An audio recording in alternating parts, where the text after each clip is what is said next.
And we're live. Welcome to the Gored Pub, where I don't know what Rich is doing now. Why would you say that? We've done this before together. Is that transfer paper? It's stencil paper, yeah. Graphite paper. So you're transferring onto the thing. Canvas. The painting surface, yeah.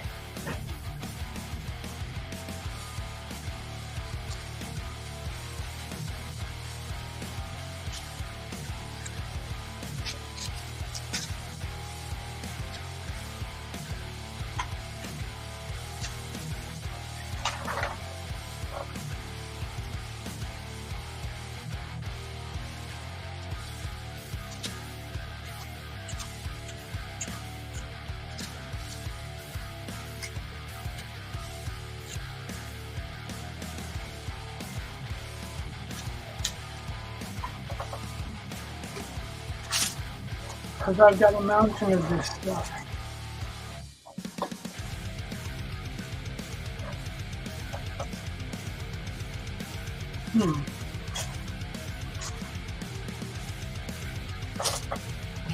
So weird.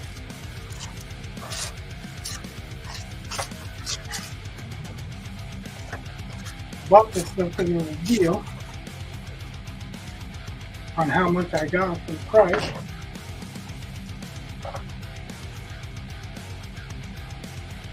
And it turns out it's all one sheet folded up. Like one giant sheet.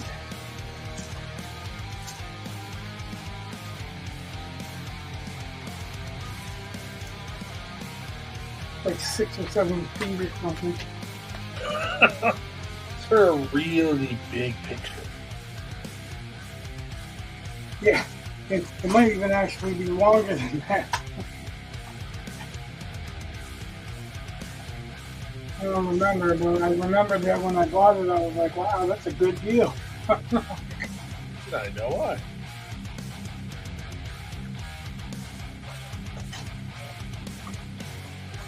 And I'm like, I understand why it was such a good deal. You have to harvest it yourself.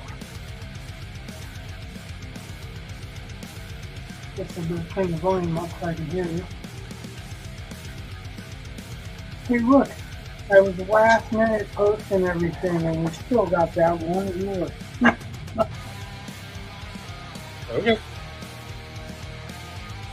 Oh, that's because I said it, right? Now we don't. We have 2. Wow, that's really weird. Oh no. We had 1, we had none, and we had 2. They're the multiple personalities of StreamYard. Right.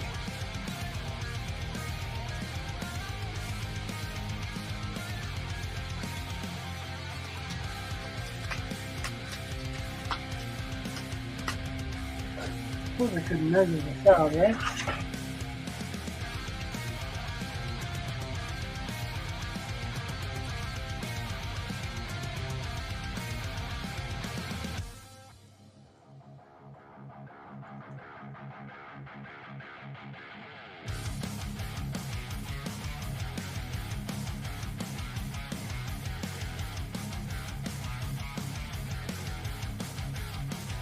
So, I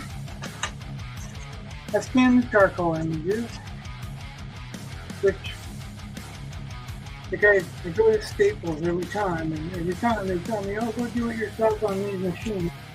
And I go to do it myself on those machines, it never works, and then if somebody comes over and goes, well, let's try a couple more times, and if we don't, then I'll just do it, which is actually what I asked them to do in the first place.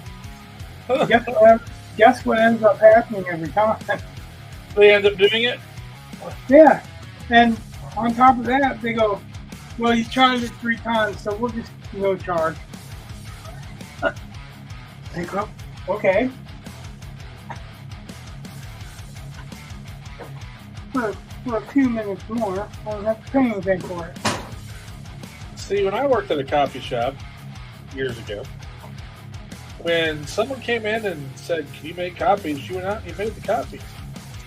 Well, see, Staples is like the only place around here like that. Like, they don't have a Kinko's or any of that. So they have a whole bunch of stuff backed up. And they're doing banners and flyers for different organizations, and I generally go in the day before I need it, trying to get it done. But they always tell me the same thing. Oh, we don't have time. We have to wait for the next day.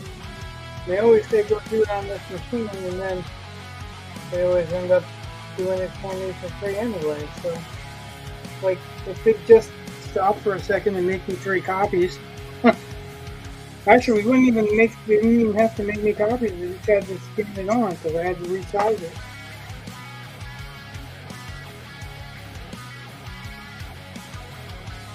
Okay, for those who don't know what I'm doing, taking it down.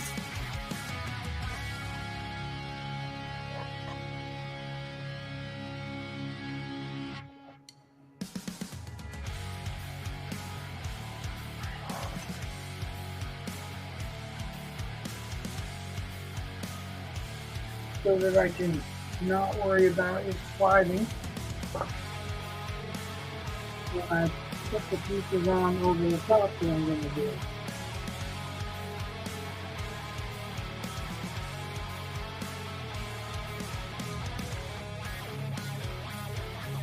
I've tried to do this without putting it down and just stenciling it, but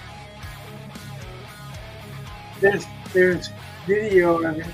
It was a horrible, horrible accident. You remember? It was on the Cthulhu piece. I think. I was trying to hold it down, and then I moved it, and it was like, oh crap. I can't put it back down now. Now I don't have to worry about it.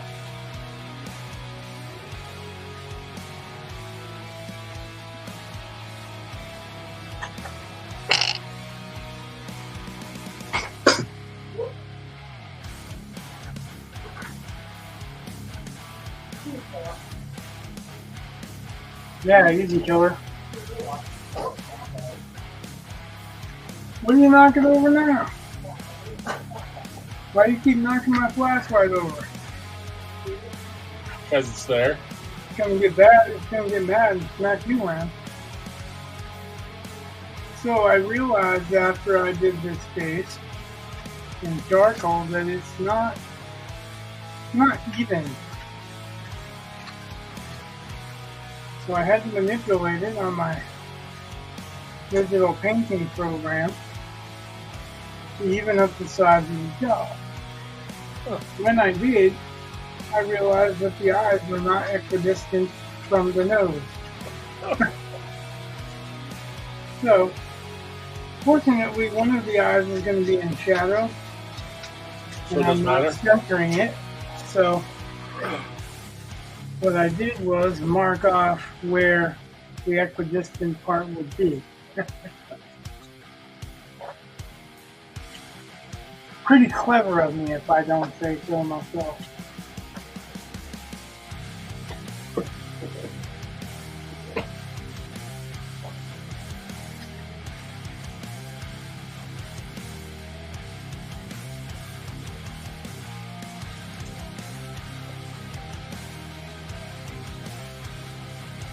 And this is going to be a little bit less like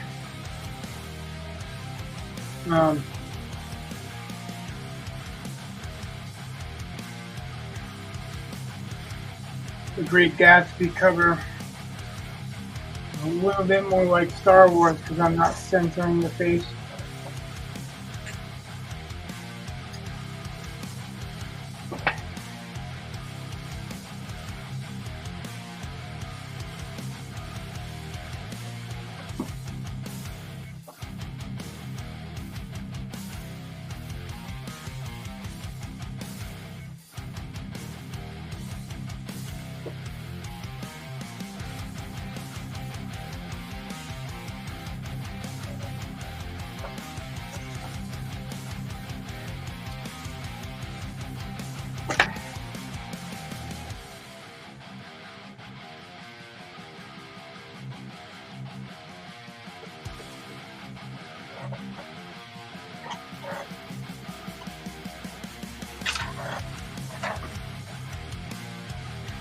the beauty of taking everybody through this step by step.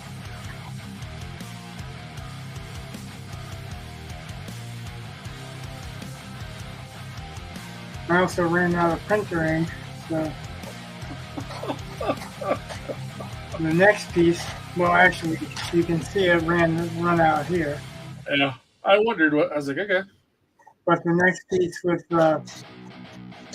snarl and wing dot.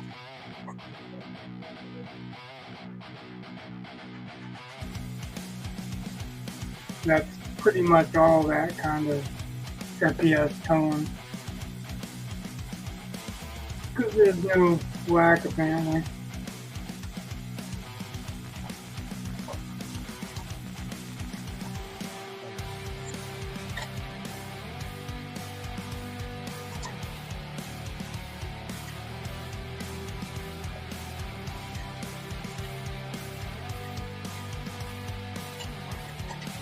It's a lot like a collage.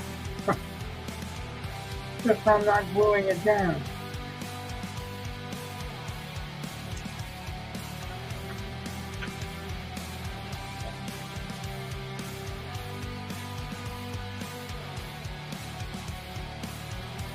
I feel he should be all the way on it. So.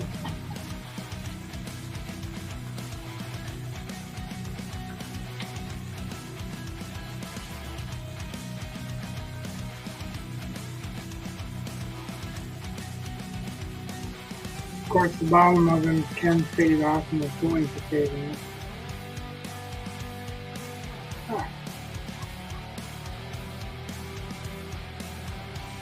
I'll say that's an inauspicious beginning. Okay. Yeah, it's sliding around before I can get it taped down. Mainly what I'm doing here is feeding it down. Just to hold it because I'm going to flip it up and then flip it back down. That's my plan to do with most of this, so I'm trying to be very clever about how I go about this. I'm not going to promise that it's going to be as clever as I'm trying to be. Okay. But it very well might be.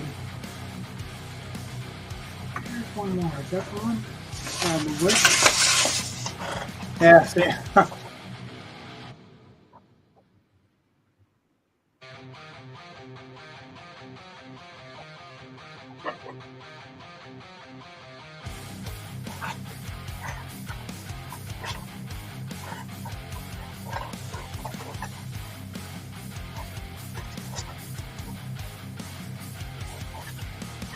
Does this sketch change the way you view this hair now?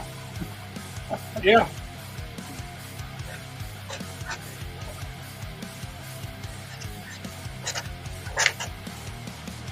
I'm not super worried about the bottom part because it's going to fade off anyway.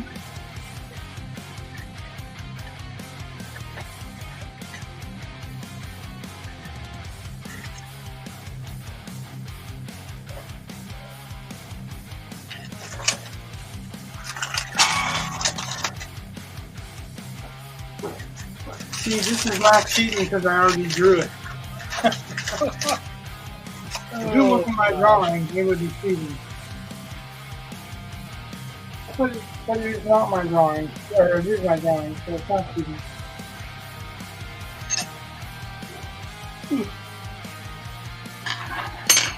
Yeah, it's kind of one of those days, so I'm going to try.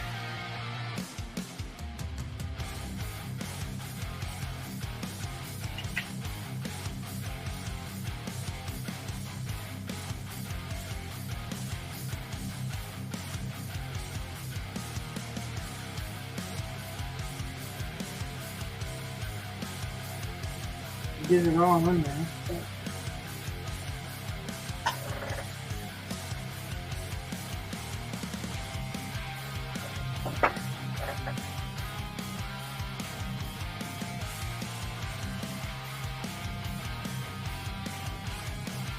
kind of a miracle that I can fit 4 characters on a page this size.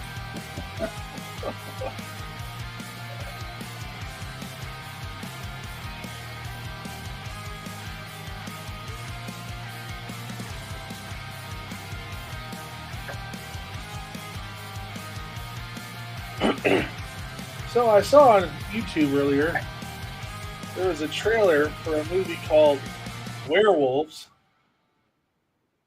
which is coming out. It's got Frank Grillo, and it comes out December 6th. What? There's a movie with Frank Grillo. Who? Frank Grillo. Who? I do not know who that is. He's not my name anyway.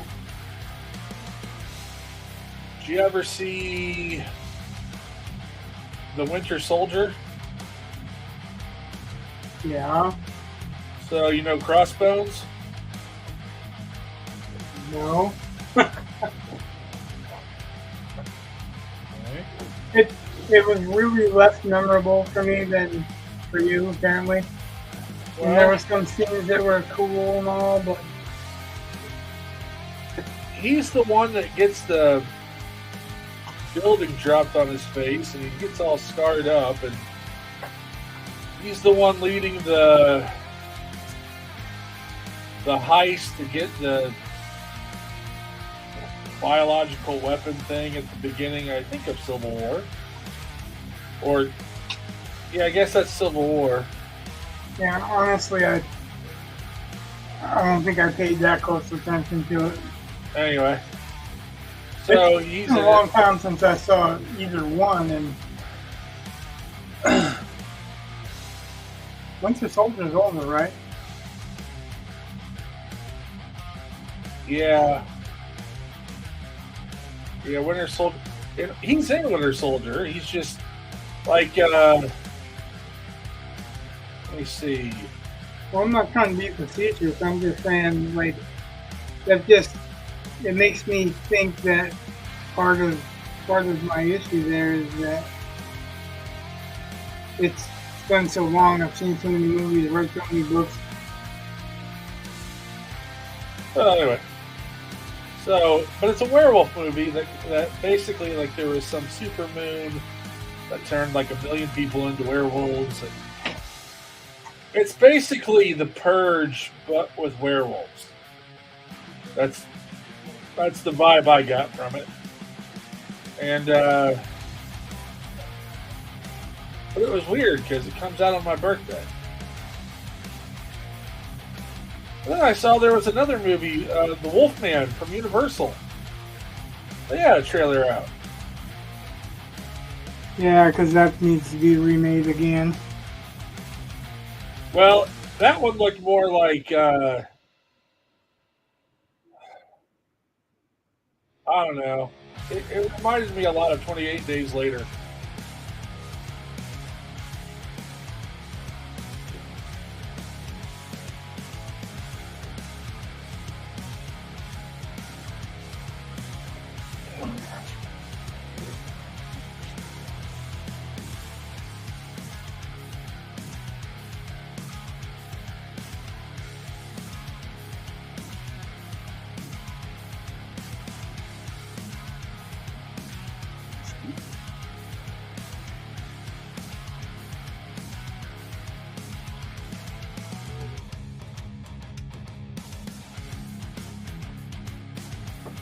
Oh yeah, so I might have a werewolf story to submit tomorrow.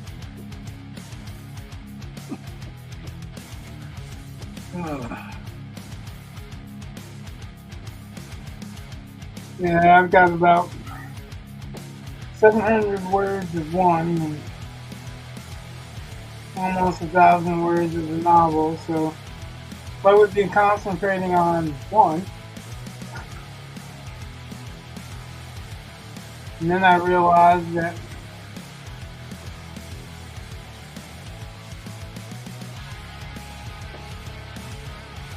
there's only like 10 days or something like that. Not even, well, yeah. It's 9 days before it's supposed to be submitted. Is it? Yeah, it's the 28th. What is wrong with them? It should be the 31st.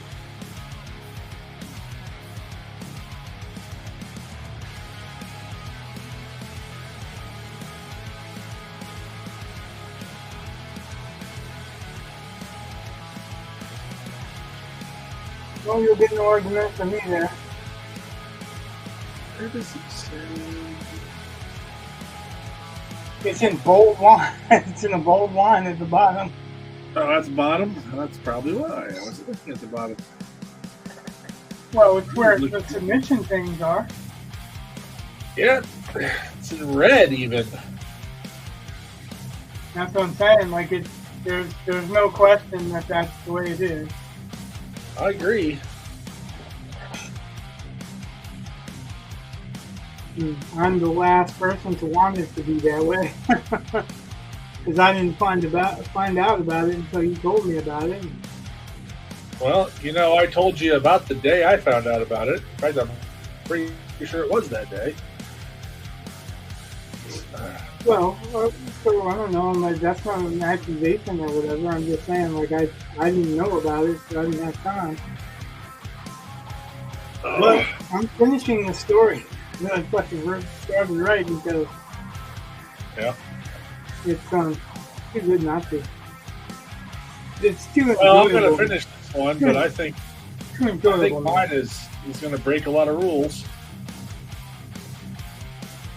But the kind of rules that get you rejected pretty darn fast. So, what rules? Well, okay, I think you can correct me if I'm wrong, but I think that werewolves fall under speculative fiction, right? Yep.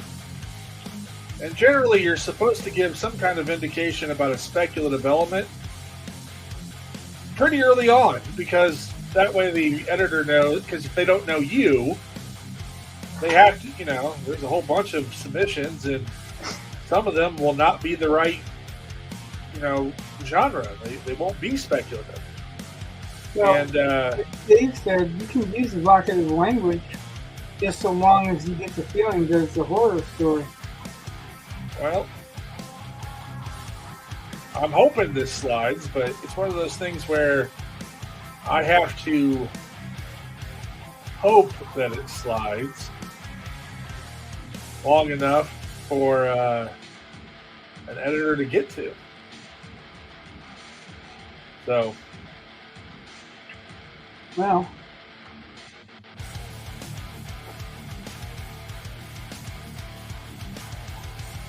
I'll hope with you. As well as hoping that I get mine done. Because I really hate to stop writing the novel, you know, because I've gotten payment on that. And it doesn't feel very right to stop working on something I have gotten some payment for. Yeah. But on the other hand,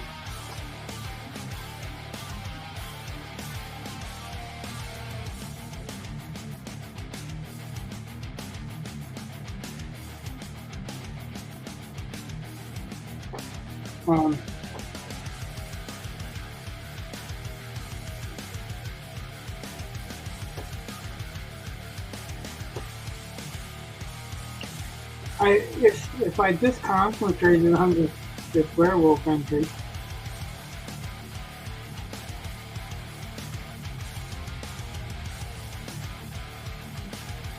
I could probably get it done and polished in enough time to submit. Trying to that's also relying heavily on you guys to pick up shit that I can't pick up.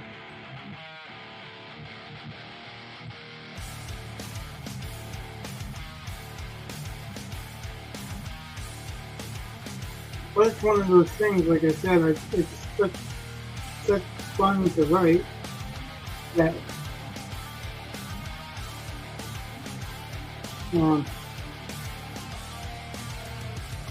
Yeah, my biggest problem is going to be that 4,000 word limit. Man, that's tight. I could definitely go well beyond that, but I think I found a way to limit it for myself anyway. Well, I think well, I suppose I'll find out by tomorrow because I think I'll have it close to done then. But the intro was like 900 words. Ugh. A quarter of my total. Ugh. See, like I think that it helps me to not look at it like it's a 4,000 word entry. To look at it like it's a 2,000 or 3,000 word entry, and then just allow myself to write long, and then tell myself I'm going to cut it short. Yeah, I'd rather have stuff I can cut out, and it's a chore, but it's also one of those things where I think I get to keep the best of what's there. So I'd rather have more than less. Well, that's what I'm saying. Like I'm probably not going to cut. They said that they would read longer. You know what I mean? Yeah. But if I write planning on writing short and allowing myself to go over with the promise of cutting, I might be able to trick myself into staying around the 4,000 word limit. I'll probably know by the end of tonight whether it's going to be under 4,000 or not, because I don't know why, but I see this as having 4 parts to it, and the intro is the first part. Then, so this part I'm on now will be the second.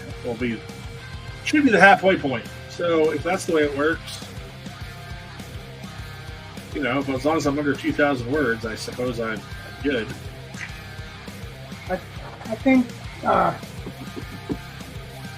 I'm not thinking of it that way. I'm thinking of it the other way. Like I'm not trying to divide it into parts, because I know if I divide it into parts, it's going to screw me up.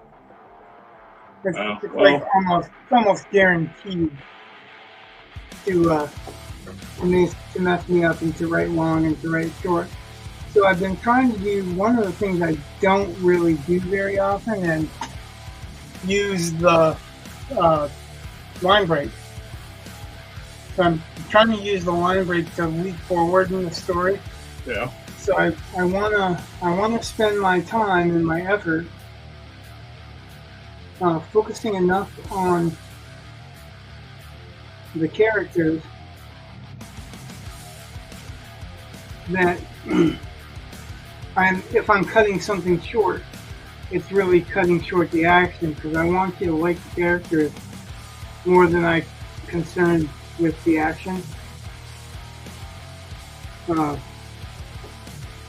think that will help. If anything, it's going to help.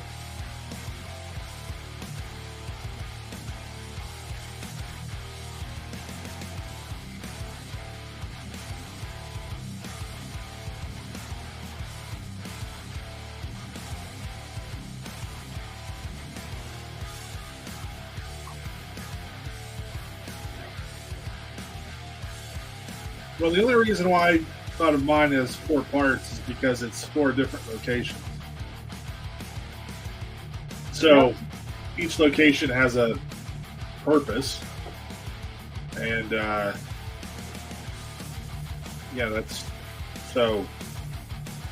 that's how I see it parts. Not because I was trying to have 4 parts, but because I was like, all right, we'll start, here. Then. Oh, and I didn't think that you were trying to do 4 parts to have 4 parts. Okay. But like, and we're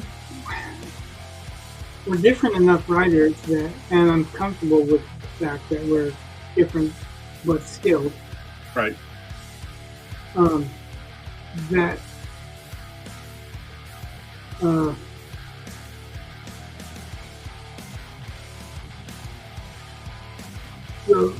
your methodology is going to be different than mine, and I can accept that. I'm happy with that. Like I like to see where you go when you experiment with different methodology, because I can read it and maybe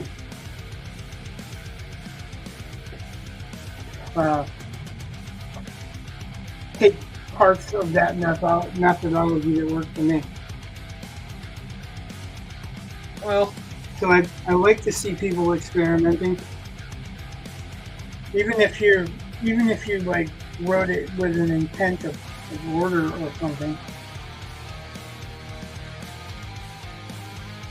Like I envision an overall story, like knowing it's going to be a short story. I knew that I couldn't have this like lofty story, a lofty conclusion, and big long denouement. So I was thinking the whole time, how am I going to fit this story? The whole story, the overall story, into something that works in that size. I'll tell you, it's very, very hard for me to do that, especially that 3,000-4,000 word. I don't know why, but that is the hardest target for me to hit. It's like the absolute number one hardest target for me to hit. So if I can hit that, I'll be happy just because I hit it. Well, I remember I was talking with my boy swim coach once, and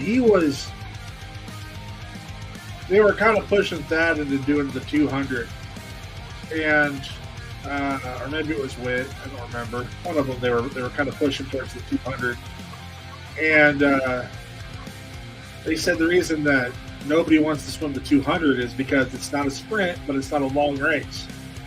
So it's really hard to pace. So you have these people who can do a 100 just fine, or people who can do like an 800, but the 200 was just really kind of a difficult length. And I kind of feel like writing sometimes is like you know how to pace a smaller story, you know how to pace a longer story, but you don't necessarily know how to pace one at 4,000 words. And yeah, I mean, especially because that's just weird too. Because like I've seen things, the average is more around 5. So I've seen them really go anywhere from like in 3,000 words to 7. So it's not really odd for me to see 4,000 being a sweet spot. It's just a hard target for me. That's all. Like I can admit that, but I don't know if it's the same reasoning that you're saying. That I don't know if that it's a hard target because I don't know. I don't know if there's a particular reason, except for that I tend to want to explore a little while I'm writing, and I usually will go further into writing about the character, or I guess the biggest thing I can think of is that when I write a short story, I don't change from the way that I would write a novel or a novelette or a novella or any of that. I'm just thinking about the overall story, and sometimes that overall story, I've been told like my short stories seem like they really want to be long stories because I fit a lot of stuff in there. I don't know if it's like I fit so much in there that people have a hard time resonating with it. Because, like, I've noticed, and I've done this with you, I think, and Jake, that when I've read somebody else's story,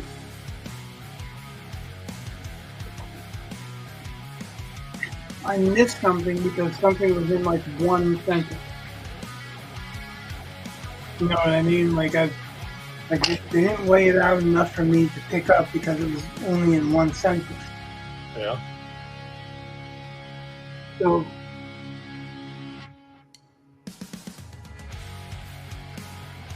I think that's some of my problem is that I'm not delving into as much as I can delve into.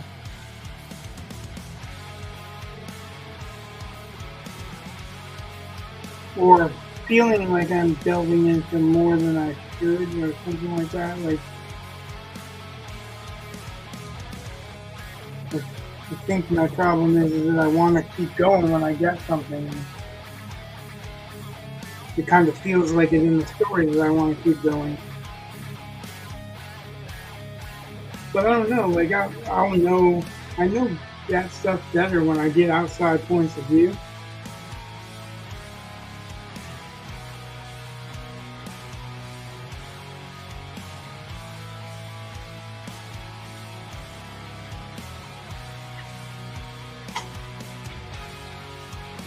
Which is really strange, but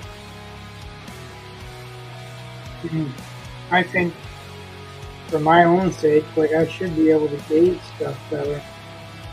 I should be able to gauge my own writing better and know this needs more of that and less of that.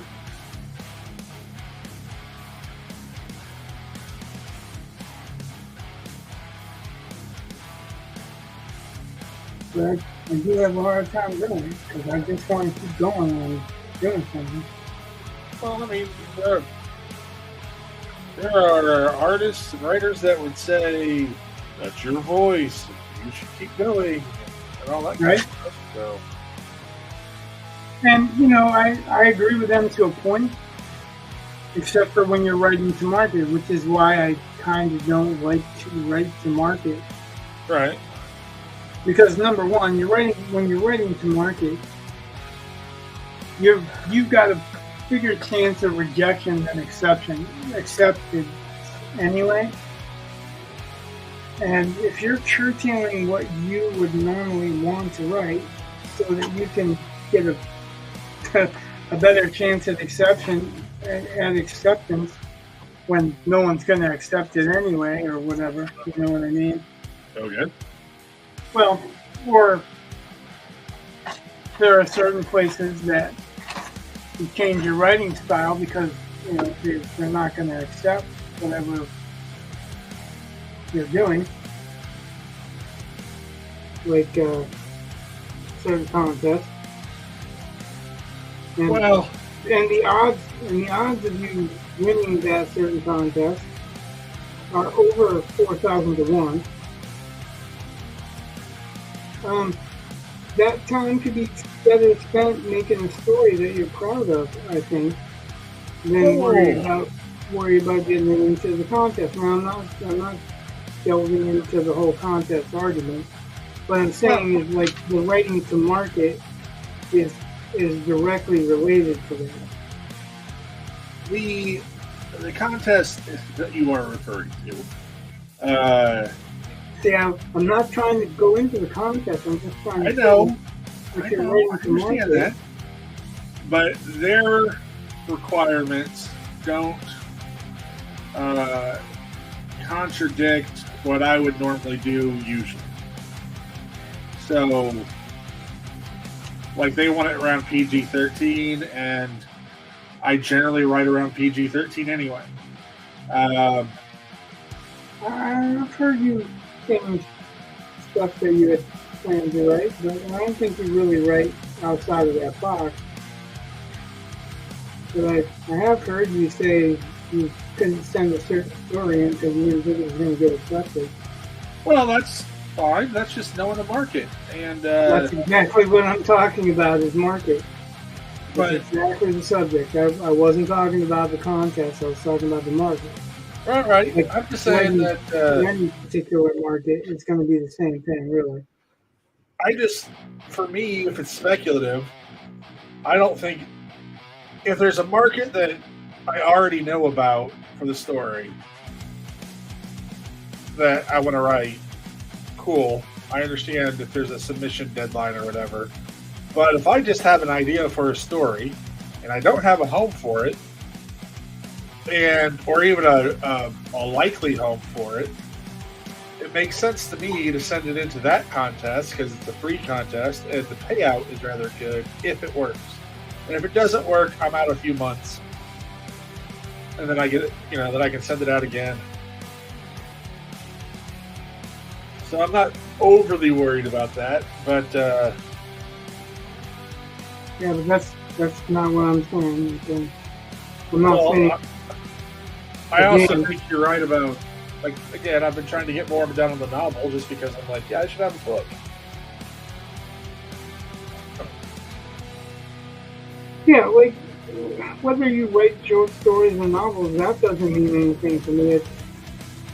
It's what you want to write and not writing it because you're doing something that you got a lot less chance of being satisfied with in the end. And that's always up to you. It's always up to the author. But what I'm saying about writing to market is that we're talking about one specific market at this point in time, so I'll go into that.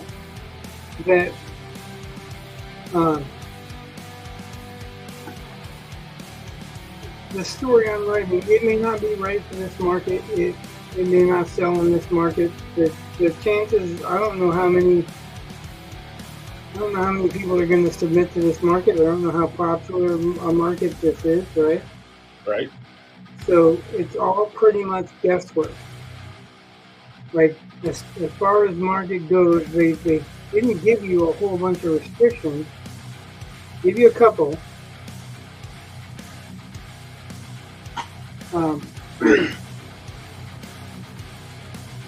But the thing that we were talking about for restrictions is mostly word count. I've got a person, an editor that buys a lot of my stuff, and I'm sure if he saw this story, he'd probably want it. It's kind of right up his alley. Just like it's kind of right up my alley. I mean, it's not just for the werewolf stuff. It's the history part of it and all that too. And I don't think I've seen anybody write a werewolf story in this particular setting, which makes it doubly interesting to me. They could have. I could have missed something, and that would be awesome if somebody would point that out to me at the end. You know? Yeah. And then I could read the story that was written in that same time period, but I don't think I've got too much of a concern there. So like I said, I'm enjoying it, and that's whether you're writing to market or not. If you're enjoying it, that actually makes it worth it. Sometimes a lot more than writing it to market, right? Well, that's because like whether or not you do it, you really are happy with what you're doing. Yeah, I sold that last story for a pittance, but that shared world one. But part of that's because I had no problem doing that, I guess, because well, you had one clone. Well, that's because I really liked the story when I got done with it. But other than that, it was a fun universe that was set up. So getting to play in that universe was fun, and made writing the story relatively easy. And I would have liked to be paid more. Who wouldn't? But ultimately, it was a fun experience, and I was happy. Not only, yes, I'd like to be paid more, always, but there was a market. I saw it. I read through the requirements and I aimed at it and I got it. That's a confidence booster for me because I like thinking that if I choose to really try this stuff, I have a good chance, I guess. And I'm not going to do anything to change that confidence too. Because I'm glad you sold it where you were intending to sell it. And sometimes that's hard, but like you said, and that's basically what I'm saying, is that if you really like what you're writing, even if you don't sell it, you have something that you're happy with having written. I agree. And unlike a lot of people out there, like, I don't write for money because if so, then I wouldn't be writing. Like, I'm not out there with the intent of getting this high paycheck or being a New York Times bestseller, because I know that that's lightning striking. It's not impossible, and it's not really actually unlikely if you pay attention to the conditions and get yourself set when those conditions arise. But there's a lot of people that think, oh, I'm going to be a writer, I'm just going to write a book and it's going to be a bestseller, and it does not work like that. Nope, not normally. So if that's what anybody's thinking, they probably should think about a different career. There's nothing that's going to be handed to you in this. Like, unless you check all the boxes, if you're, being transsexual, half black, half I don't know. Like, I used to like you to be a Hispanic panda. Yeah, sexual Hispanic panda. Right. You need to have all kinds of different sexual preferences or whatever. Which that's just a shame, because really a lot of good stories are lost that way. That's one of those things they don't really tell you, but a lot of famous authors are famous because of their personal story more than it's not necessarily their work. They were chosen because they had the right profile.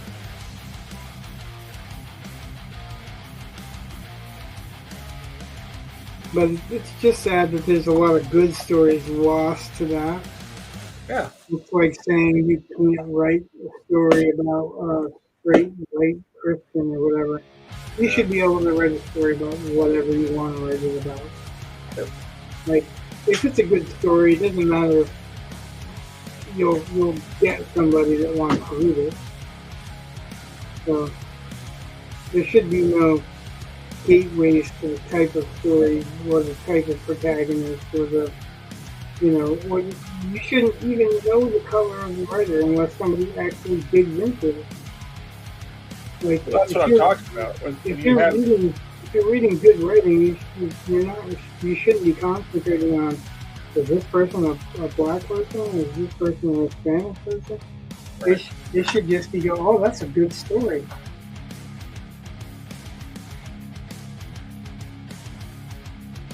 I don't care. Like, I don't read based on color. I read based on whether the story is good or whether I feel the story is good.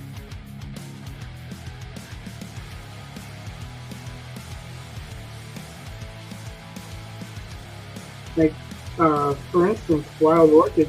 I love that story. That's a really good fantasy story. It's kind of a dark fantasy story. Written by Octavia Butler, right?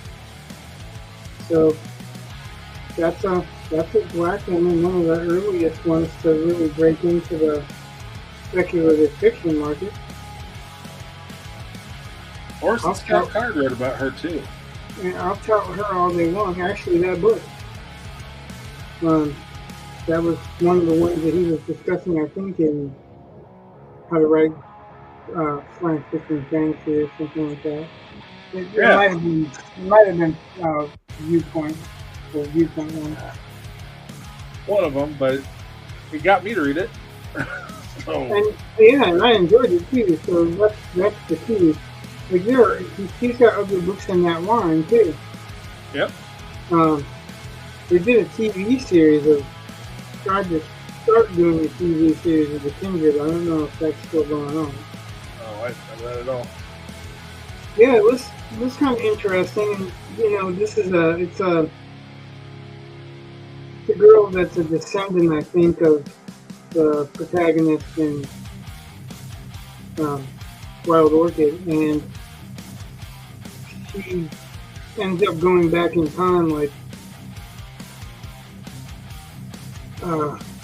mystically, just going back in time. But she's got a white boyfriend, and he ends up going back in time too. And they're in a time when they're slaves, and they automatically assume that he's her owner. There's only, you know, I've only watched so many episodes of it. I don't know if there's any more. But it was really interesting.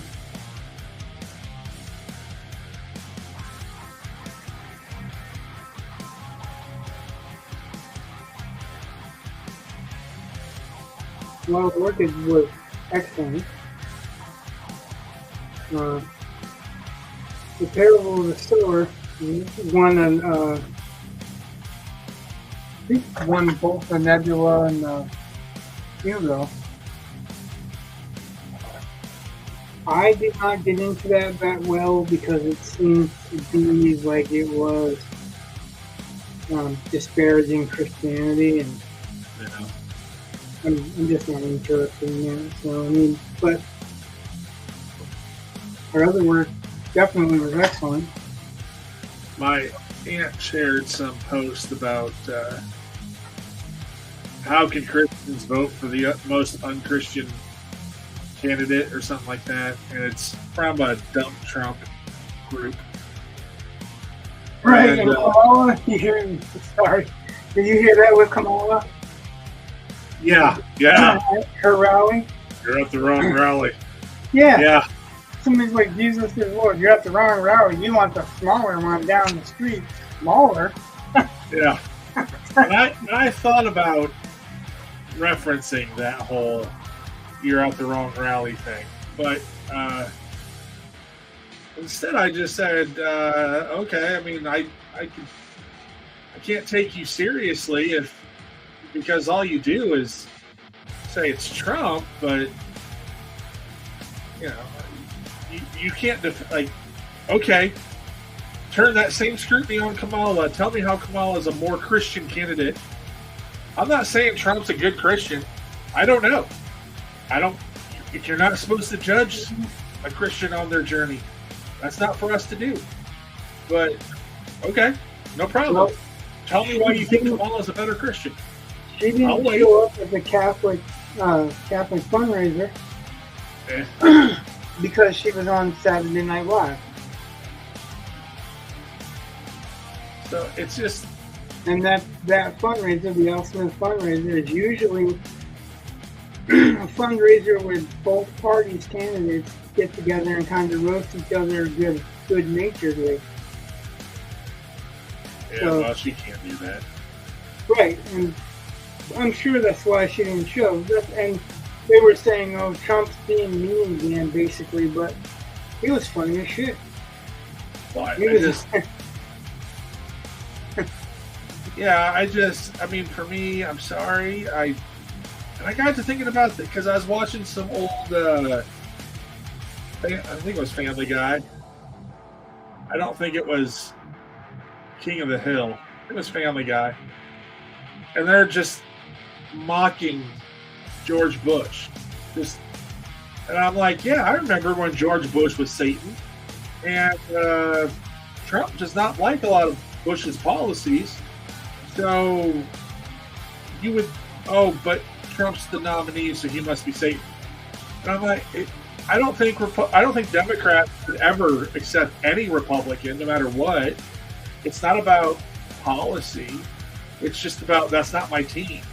Whereas I I was kind of hoping in 2016 that it was going to be Tulsi Gabbard with the nominee. I thought that I would have probably voted for her over Trump. And it's just one of those things where it's like, you know, I'm looking at policy. And now that I've seen the result of Trump policies, I'm going to vote for that because I like the policies. I want to vote for a closed border. I want to vote for, you know, a reduction in crime. I want to vote in basically ending foreign wars. I want to vote for protecting our allies. I would like to vote for not sending, billions to foreign countries and then $750 to our own citizens. I just have a problem with that. So yeah, not even $750 alone. Yeah. Where if they don't pay it back, they lose their property. Well, I've yet to see. I don't know where you're getting that from. I'm not saying you're wrong. I haven't seen that. So. Well, I'm getting that from a former FEMA agent that said even like he was doing this 20 years ago, and the paperwork for that kind of stuff said it in small print. But he's like, it's not just small print. It is so small that even when he had good vision, he needed glasses to see it, a magnifying glass to see it. Lovely. But yeah, like my information comes directly from one of the FEMA employees. Like I just don't want to. I don't know about that, so I can't speak to it. Well, yeah, but that's what I'm saying. So. Okay. But it's just one of. Yeah. You know that they have to apply for it online. Why would they have to apply for it if it wasn't a loan? It was a gift. Yeah, that's not. You don't apply for a gift, right? Well, I mean, grants. I don't know. But it's just, whether it's it's shady. It's a loan, whatever. I'm not going to deny that either. But let's say it was even if it's just a grant. If it was just a pure, here's a handout because you need it. $750 ain't going to do much of anything. Yeah, it's a one-time deal. Yeah. Not per person, per household. Yeah, that's so just... What's the $750 do to a three-person household with all their food, water, clothes, everything is destroyed? Right. And the Democrats always want to say, well, the Republicans voted against this. I'm like, yeah, because you tied it to other things that they opposed. It's like you can't say that you can because you do, but the Republicans are going to vote against this because it's tied to various other measures that they disagree with, and you guys won't vote for it when it's not tied to those things. So and not only that, so to be fair, the Republicans do that too. They attach stuff to bills that are not just plain speak as well. Yeah. Which is a damn shame because if half the problem with fucking legal speak is that nobody can just trust it on its face value anymore. Right. You can't just, somebody said this and that's good. I'm going to vote on a care package, or I'm going to vote on helping people that are surviving this hurricane. There has to be something else attached to it, which is almost always the case, and that's almost always why it doesn't work. Because nobody wants to put them through. And then they'll have 750 pages to that bill because they just wrote it over the weekend, right?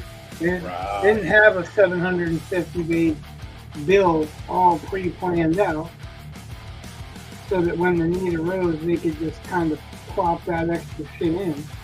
Because nobody's going to read that 750 pages when there are people in need. That's what they figured.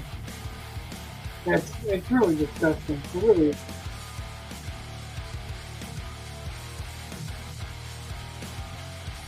We should help people have just altruistic values. We should help people because we don't want them to suffer. We should help people because they're in need, and we would want people to help us when we were in need.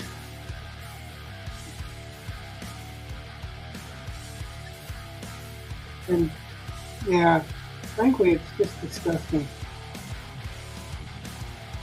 To think that, you're going to worry about making a profit off something when so many people's homes are destroyed. And it really kind of tears me up because I'm a parent, thinking that these moms are writing their children's names on their bellies and writing their names on their children's bellies so that if they die, they can identify who they go to, who the bodies go to, right?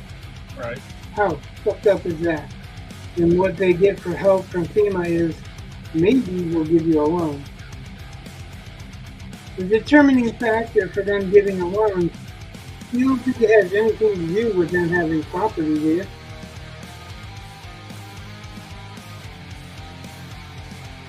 Because that's the security for the loan. That's what the whole thing is that if you don't pay it back in time, you forfeit your property. So, is that the requirement for the loan? Yeah.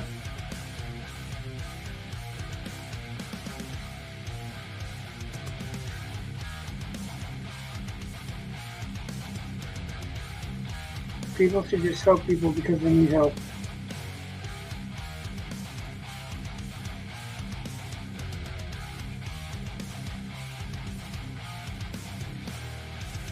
That's like that whole border thing that Kamala's trying to use.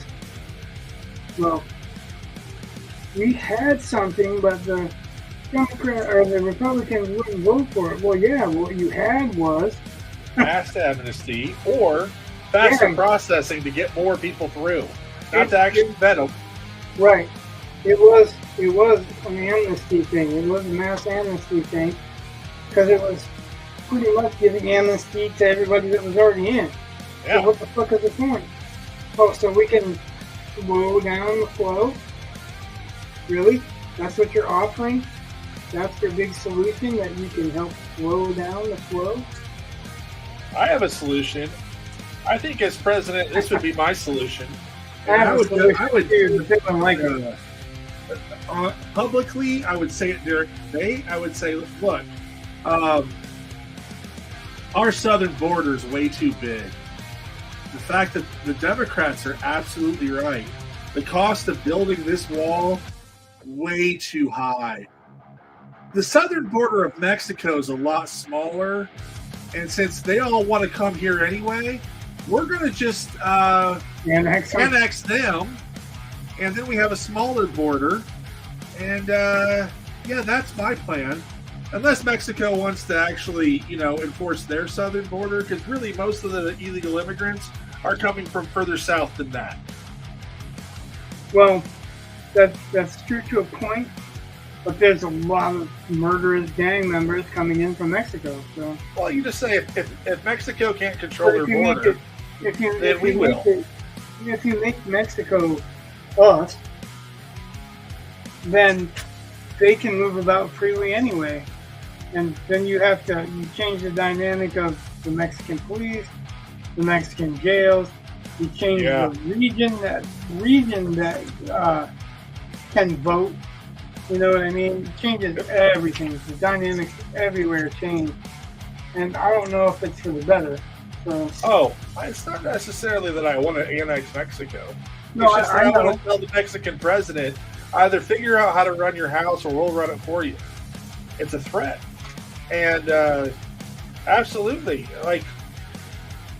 I don't know. I question why we're not going into Mexico and we can find the drug cartels. Why the hell aren't we just going in and blowing the hell up? It's that's it, you're done. Boom. Well, the same could be said of Canada. I don't think they have a lot of drug cartels in Canada, do they? Well, I don't know about drug cartels, but I know that there's a lot of influence coming from Canada that's maybe not as healthy. I'm just saying, the Mexican government can't control the drug cartels. Dead on. That's dead on. If you can't see it, but it's dead on. Okay. I believe you. Yeah, I'm not normally going to be excited about something dead on if it's not. So. Like I was worried about, like the chin touches his nose and touches the back of the white flare on his hair perfectly. I mean, this stuff is in there, but it's in there lightly because I did that lately. So.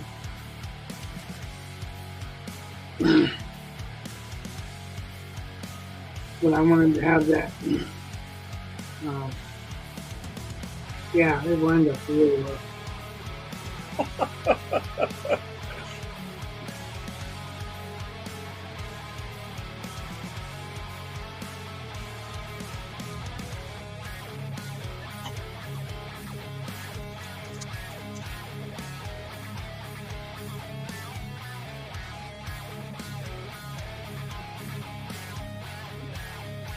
Yeah, so last night, it's my fall break. It started last night.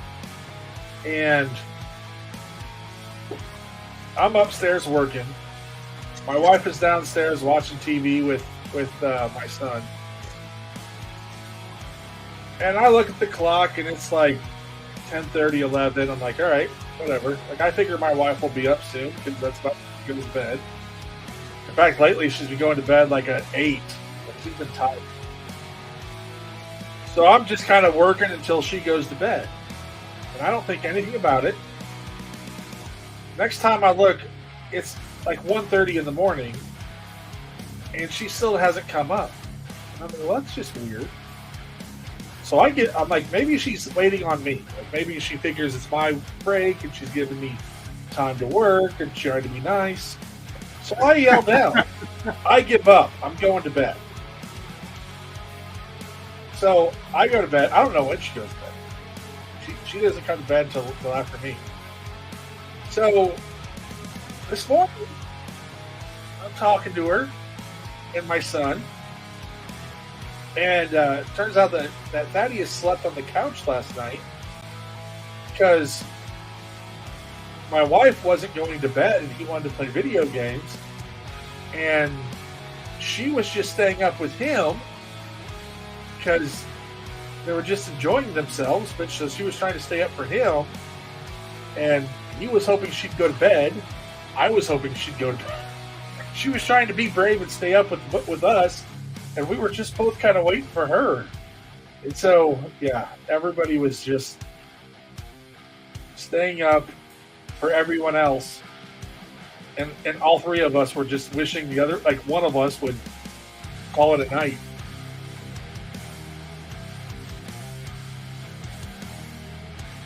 It's rare when I'm the one that just goes, yeah, I'm done. Just, like before, like it's rare that I'm the first one in my house.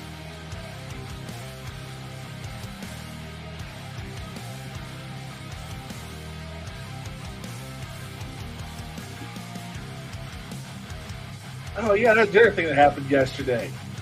My son got drug tested at school. And okay, whatever. Like, I'm sure he'll pass. I'm not really worried. Whatever. There's a reason why we signed the consent form. A, because I thought it would never happen. And B, because I don't really worry about it. But like, the power went out once for like 30 minutes. And we got an email about it. Like, they email us about everything. Did they ever contact us to say, hey, we've drug tested your son? No. I'm like, why are you, like, if you send home all this stuff about everything, every little thing that happens, but then you don't tell us about drug testing my son, I got to question why you're not telling me. Like, I understand you don't tell us ahead of time. Like, that makes sense. But after it's happened, you should be sending home contact to the parents. Hey, we had your kid drug tested.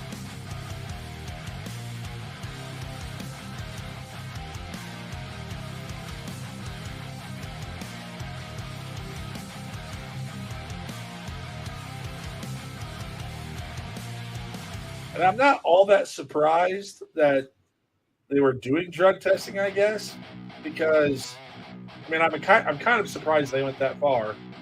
But My boys had come home a month or so ago, and they have weights class 7th hour, which is their last hour.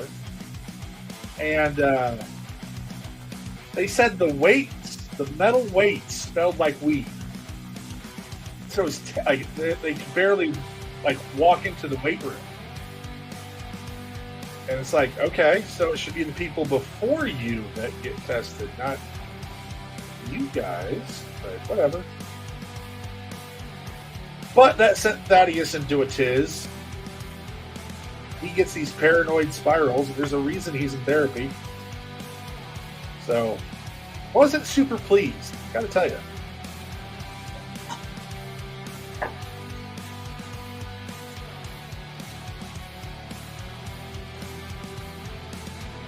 I suppose if my son's drug test comes back positive, and that's the way I find out, I'll change my tune because I'll be happier that I found out, get him help. But I don't think that's going to happen.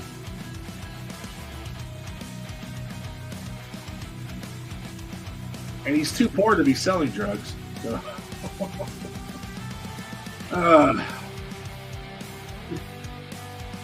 If he's a drug dealer, he is not a success for him.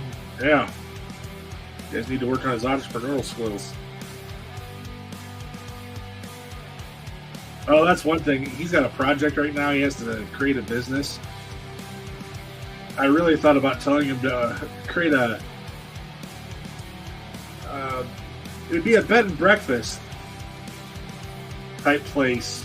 I would call it like Wake and Bake or something.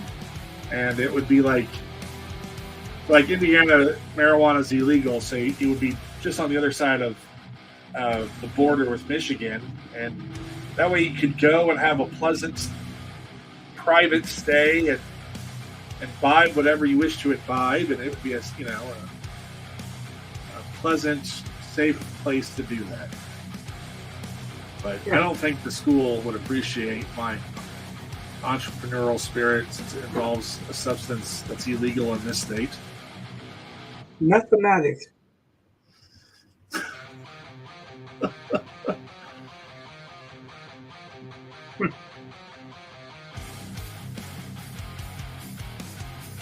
Yeah, get back in time for meth class. That's right.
My son cooked cinnamon toast crunch bacon today,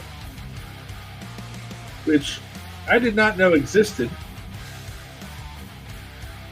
And I was better not to know some things exist. Well, One thing. it's like the weakest flavored candied bacon I've ever had. That's how I felt about it. I don't know. I mean, just like, all right, there's a little sweetness, but you want candied bacon, make candied bacon.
Boy, scales are stupid sometimes. Okay. Well,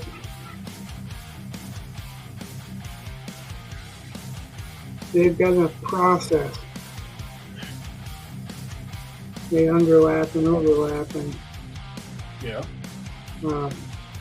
some of that in the charcoal is implied. I wasn't actually drawing out all the scales. But I kind of have to here. Okay. I tried to trace them out, but they didn't want to follow in line. They're not too off of bad, I just have to pay attention to it, that's all.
Here, when I can't find my tools. Uh-oh.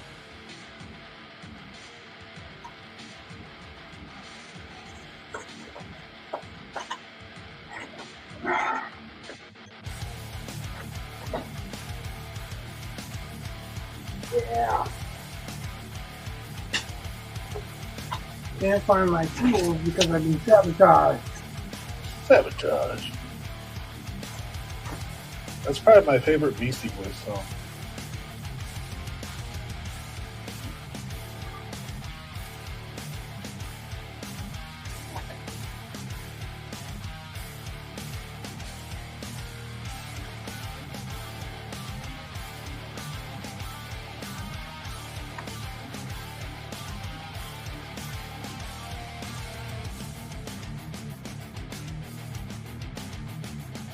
Okay, I'll be right back in a moment. It's the halfway point, and I need a beverage. I'll return in a moment.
Okay, I got the time to remove all the sticky stuff.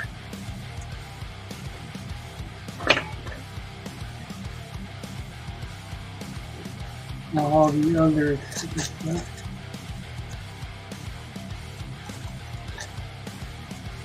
That's why I'm so careful taking this stuff down.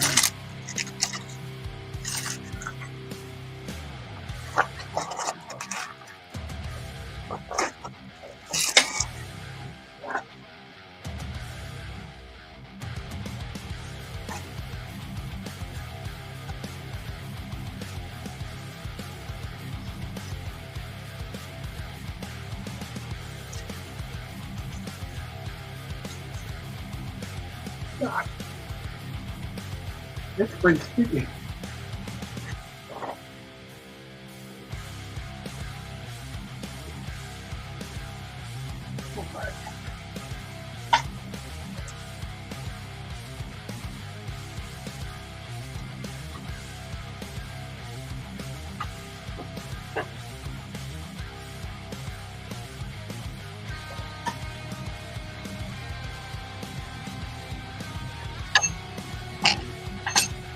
Oh, well, no.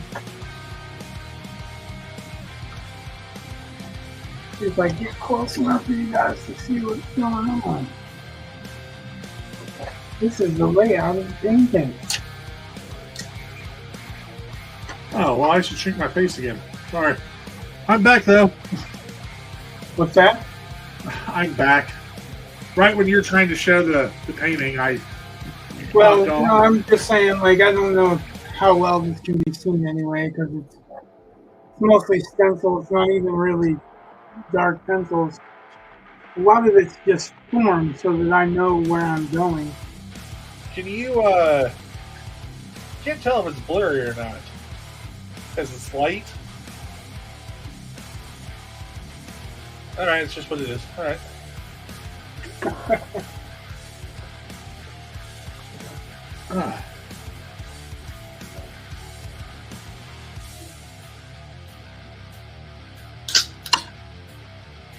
Oh yeah, that reads.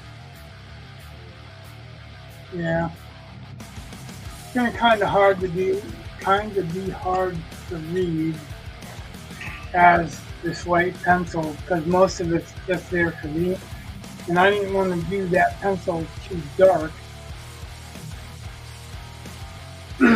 because I've got to cover it with paint.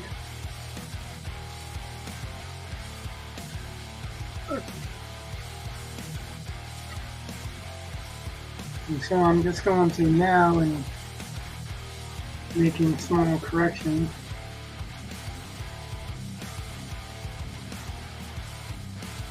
Man, my allergies have been killing me this weekend.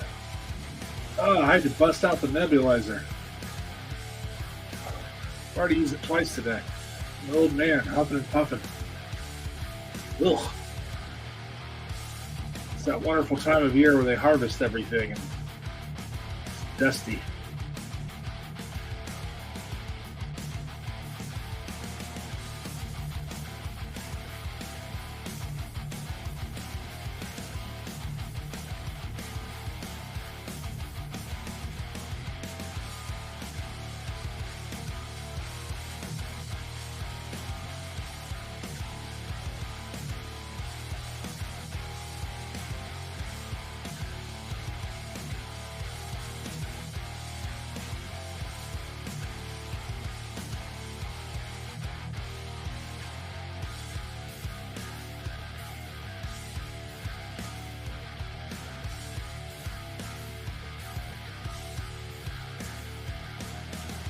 Did you turn off the banner, or was that kind of my fault from last time?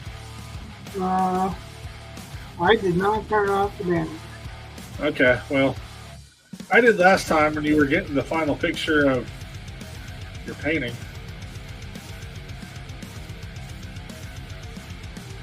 And I just now turned it back on. Put us back on.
So my son had this project.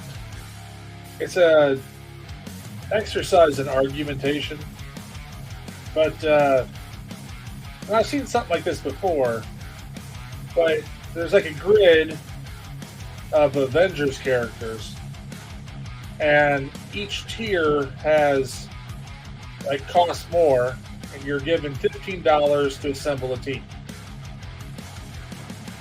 And then you have to defend your team. Like, you have to explain why your team beats somebody else's team. So it's a pretty fun exercise. But I was looking at the grid, and you know, the cheaper characters are generally the less powerful. And Black Widow was one of the most expensive. And Vision and I think it was Wanda, Scarlet Witch. I think both of them were on the cheapest tier, but Happy Hogan was on the second tier above them. And I was like, what? Okay, this makes no sense whatsoever.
Bless you. Well, that wasn't a sneeze, but thank you. Oh, I thought it was. Nope. Cough. Oh, okay.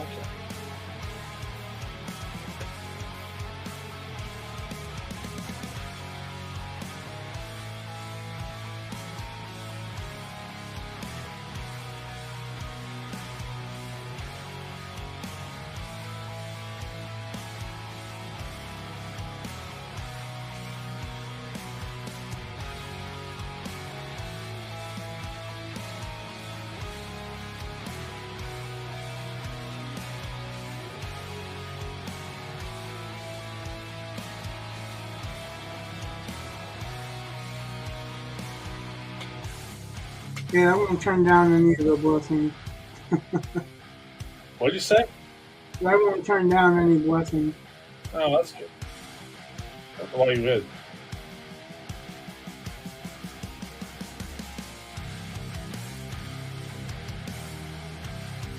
I don't get insulted when somebody says they'll pray for me either. Yeah, I've never understood why anyone would be upset by that.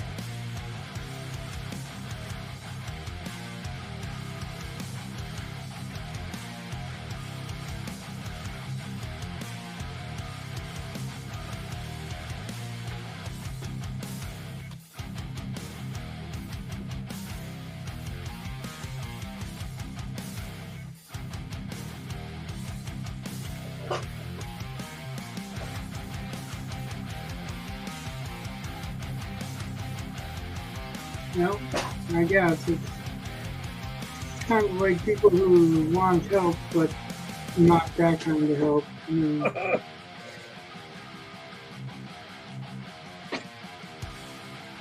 why? I don't really understand that. Like, if you need help, all help's good help, right? Well, generally.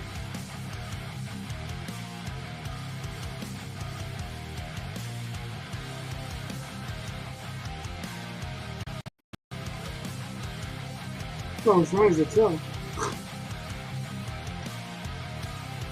I mean, if it's not help, that's something else, but... Right.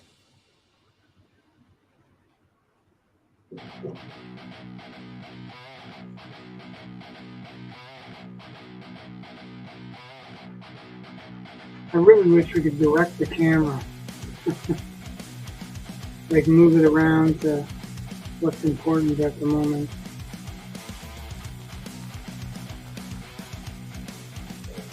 Okay. But, like, because you can focus in on what I'm doing right now, like... Oh.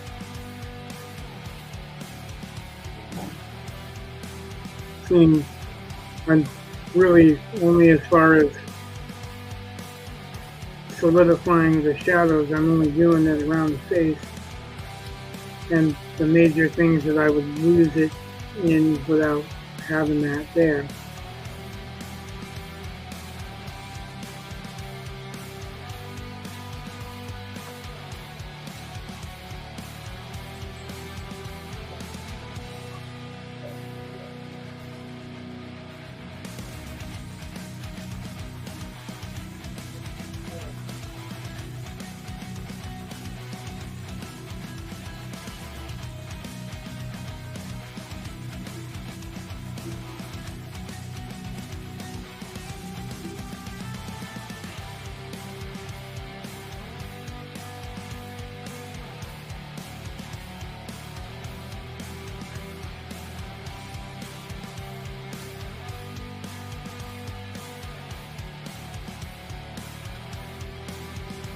But it'd be cool, like, if it was like the movies and you could just use a joystick and move the camera where I'm working. Nice little remote control from this end. Right? Or, you know, part of StreamYard or something.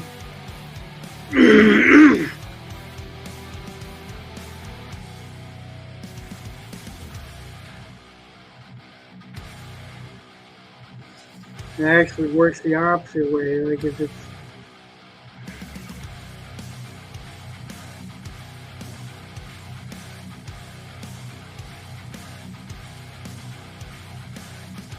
part of StreamYard, it has to be one or two cameras. Like, you have to pay for whether you're using one or two.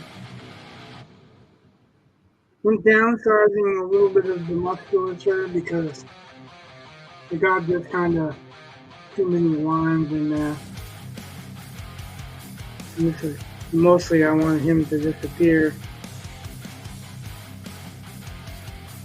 into shadow. You're wondering what he looks like more than you're knowing what he looks like. Same thing with sterile.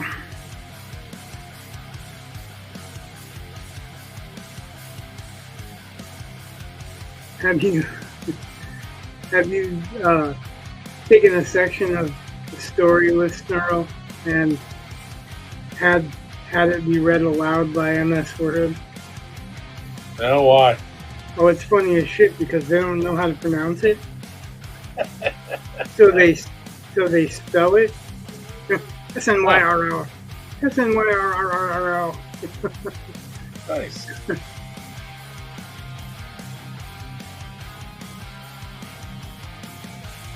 And it's funny because you could use a male or a female voice, and I use the female reader voice.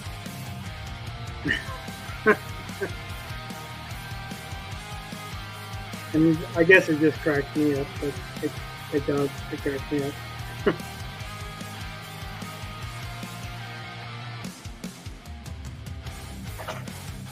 I keep meaning to do it with my own stuff because, you know, when you read your stuff out loud or hear it read out loud, you generally find mistakes.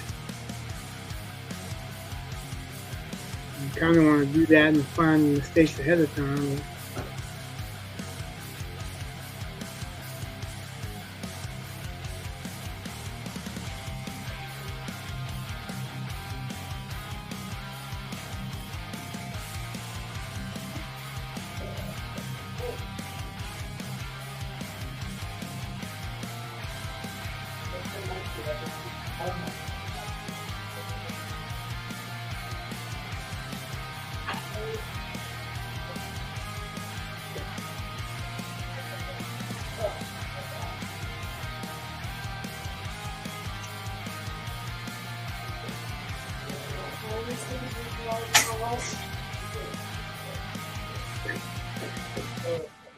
You're asking him now?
Did you ever watch Farscape back in the day? Of course. Was it just supposed to be Buck Rogers, but not? I don't think so. Well, so you have an American astronaut, right? Yeah. And how does he get where he is? Well, because he gets lost. Huh? He doesn't. I don't know. He doesn't freeze, does he? I just feel like it's very reminiscent of Buck Rogers. Well, reminiscent of, and Okay. like it stops there. How many aliens do you see in Buck Rogers except for Hawk? Well, that's part of that's just budgetary concerns, I think. But Oh, I don't know about that. the kind of surprised. Like I was thinking about, like for a while, like Sci-Fi had like several different Stargate TV shows, and they had Farscape, and they had Sliders, and You know where Farscape came from? Huh? Farscape's Jim Henson. Okay. Yeah. So, well, it you can tell because of Rigel and other kind of Muppet type beings. Right. But it's basically the sci-fi version. Like Jim Henson did his fantasy, which was Dark Crystal, and he died before he could achieve Farscape. But it's Henson Studios that was based on what his plan was. So I really look at it like it's kind of supposed to be. Yeah, I don't know. I never looked at it really like Buck Rogers, but it's I don't know. Well, are there any shows like any of those anymore? You mean any sci-fi shows? Yeah. I guess there's Star Trek that they occasionally, they pump out different versions of that. Yeah, I'm not a Star Trek fan. Well, I've pretty much given up because I think they hate me. So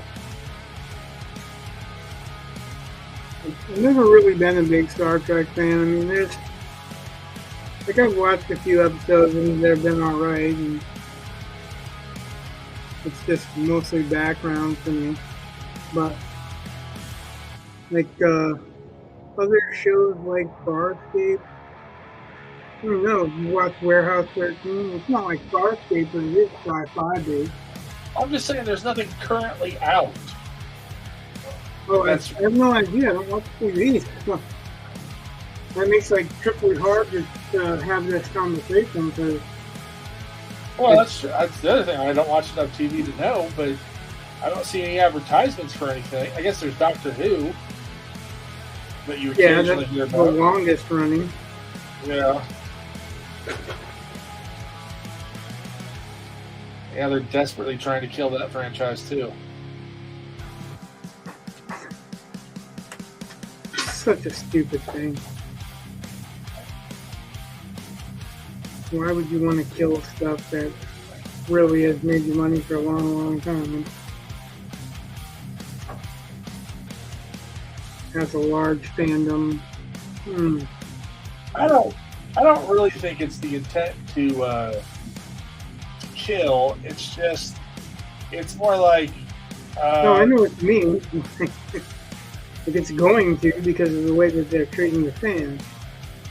Right, and because they can't seem to come up with anything on their own.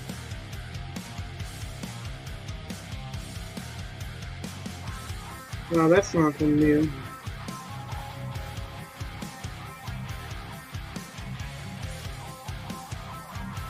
I'm trying to think if there is anything like that. Like, I know right now on Peacock, I don't know if it's actually out yet, but they're doing Robert R. McCammon's Stinger, which is an alien-based, like alien invasion, kind of. It's really hard to describe, but it's about a couple of aliens that crash on Earth.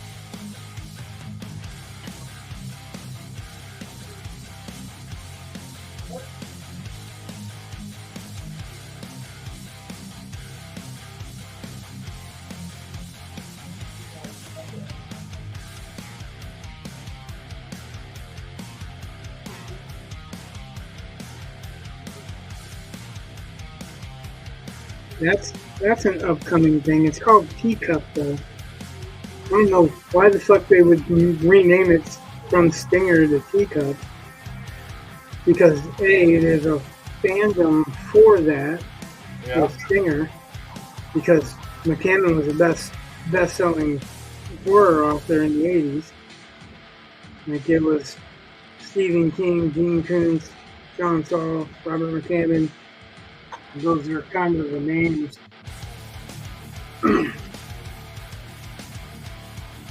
At the time, so it's kind of weird that they would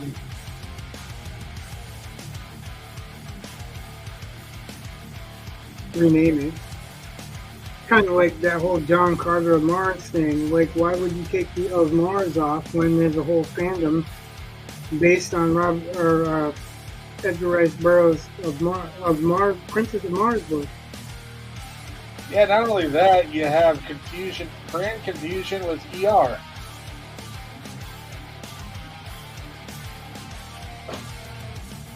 Did you ever watch ER? The TV show? Yeah. As little as I could. Well, I've seen all the episodes more than once. And one of the main characters at the beginning, one of the longest running characters, was a character named John Carter. I dare say Edgar Rice Burroughs' John Carter was around longer. Well, I agree. I'm saying the ER character is named after him. But that causes brand confusion if you don't know that John Carter from ER was named after a science fiction property, when the science fiction property gets made into a movie, but drops the of Mars, so it dilutes what you're trying to go for. It was not a really very well thought move anyway, because originally it was supposed to be Robert Rodriguez's project, and they kicked Robert Rodriguez off the project because he credited Frank Miller with co-directorship in Sin City. So they kicked him out of the Directors Guild, and because they kicked him out of the Directors Guild, they kicked him off that project. I would have loved to see what he was going to do with that project, because the order of things that he was supposed to be doing was a Princess of Mars trilogy, and then he was going to do Frank Frazetta's Fire and Ice, where it was more of a live action, but kind of like Sin City, where it was like a painting that would come to life. Like Sin City was trying to be a comic book that came to life, so.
Thank you. I was just apologizing for being squeaky.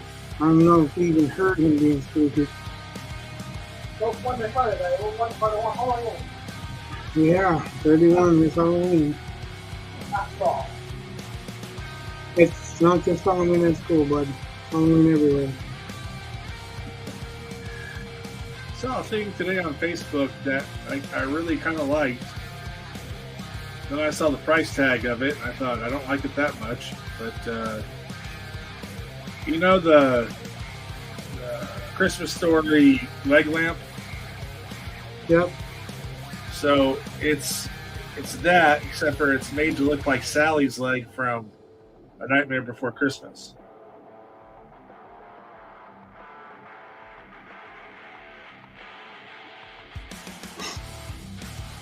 Then I looked them up, how much they cost, and they were like almost $300. I was like, there's that much. I don't care. I would rather buy a leg lamp and make it myself than spend that kind of money.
saw an ad for, I think it's called Pseudo-Write, something like that.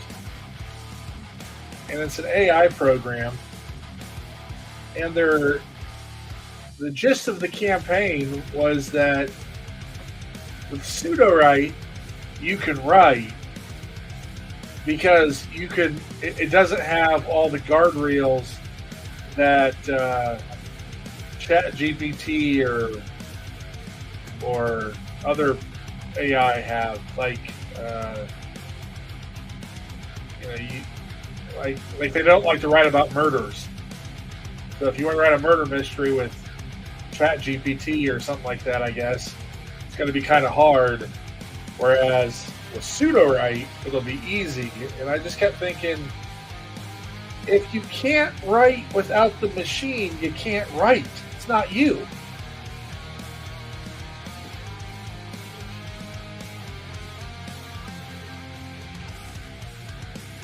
And furthermore, you can't copyright it if it's not you. Yeah. If it's AI, you can't be copyrighted.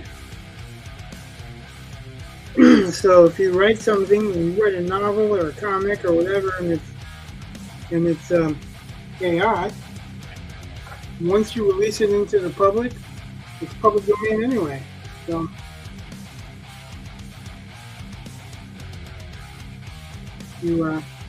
that was something. It was kind of neat, but I saw a video. There is a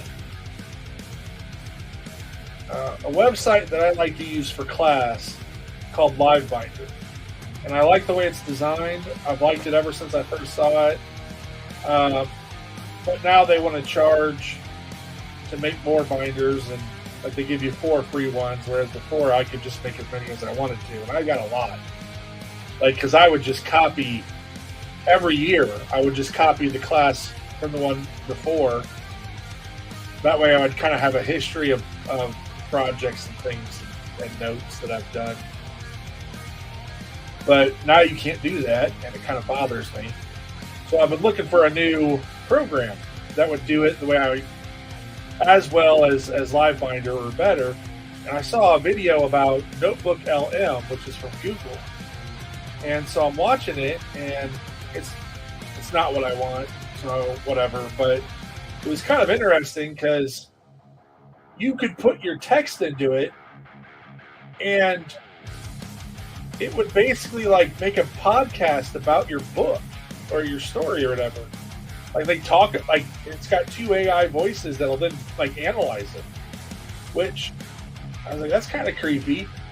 Now I would kind of warn against its use because I have a feeling that if you put something in it, you're training the AI on your work. So that was another reason I was like, yeah, that's not really what I want. But I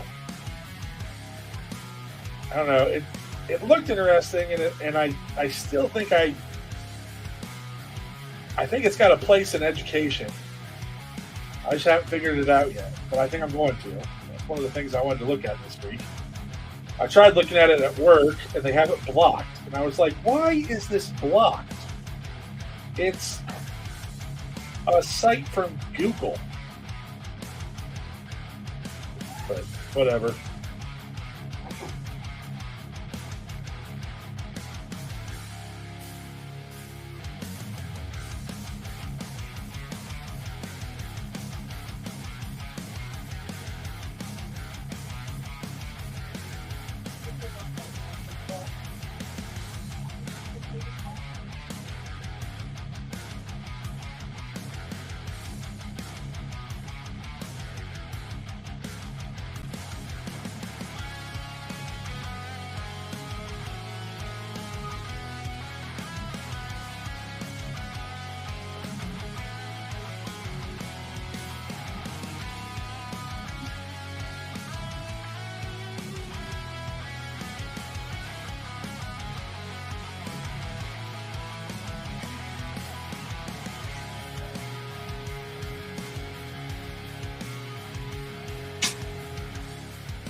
Wow, we're flying helicopter.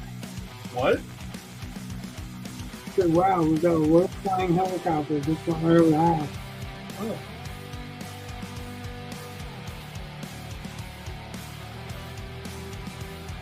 Big government for spying on you.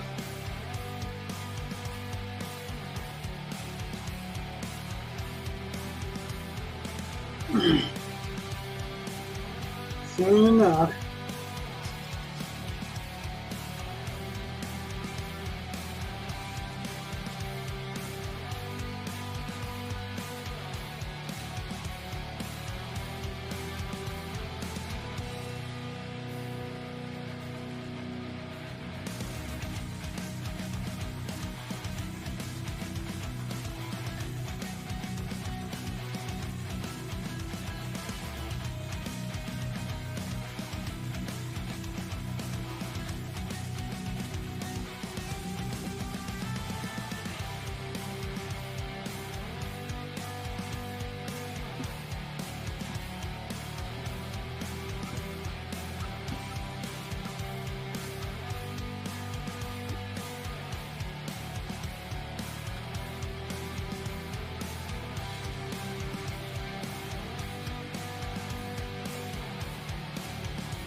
You can change this music. I mean, it's really just something to start off with. I'm fine. I mean, we got like 25 minutes left. Or at least I have about 25 minutes left. I'm good. If you want me to change it, I can.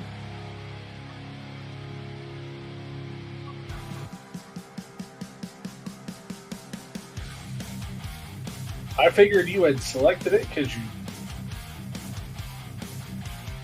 I just selected it to not start off with what we ended with.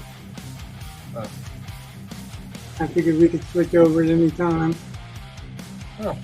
I think I've said that before, but I guess I don't know.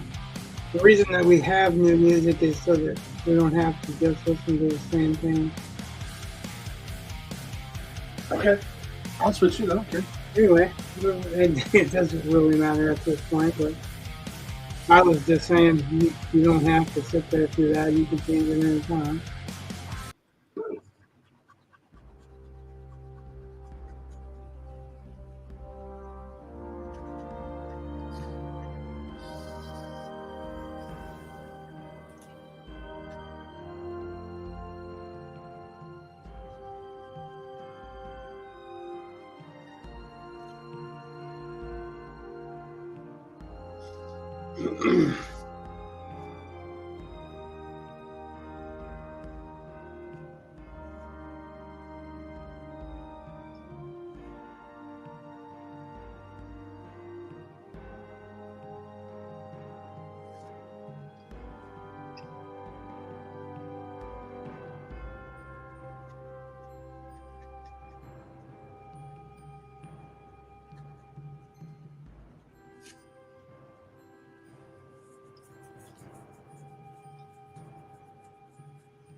Did you see that the woman who played She-Hulk, Tatiana, whatever her name is, Rasmani or something like that? I don't know.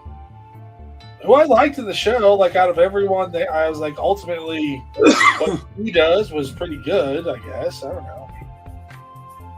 It's a terrible show, but I kind of liked her acting.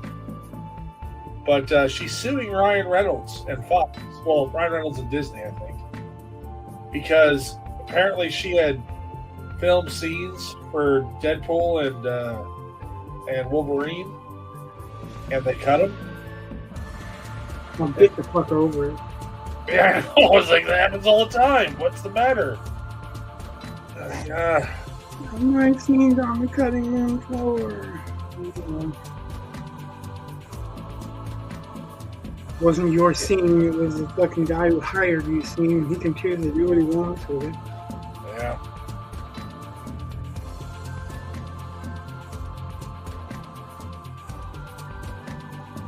Yeah, I never understand where. Like, do you think that's going to help your career? Like, it sucks. Right, it's going to make you look hard to work with, is what it's going to do. Right. And it's not going to change anything. I mean, chances are, if you force it, then people are not going to like you anyway in the end. Yeah, well, yeah, she doesn't want to, she just wants compensated financially. It's like, yeah, you're just, okay, sure. They didn't compensate. And maybe she figures her career's over anyway. I don't know. That's weird. Like, they didn't compensate her financially? Oh, I'm sure they did, but they probably didn't compensate. She feels like there were damages to her professional reputation because her scenes were cut. It's like, that's part of the business. Doesn't feel like there was damage to her professional reputation for playing She-Hulk? Yeah, that's kind of the problem. And again, I thought she did. I mean, she can only do what she has, the script for. So I don't really blame the actress. I thought she was more compelling than oh god, just about anyone out of The Acolyte.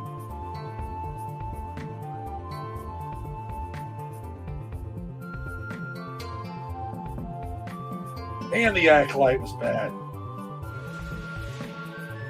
It's like borderline Christmas special bad.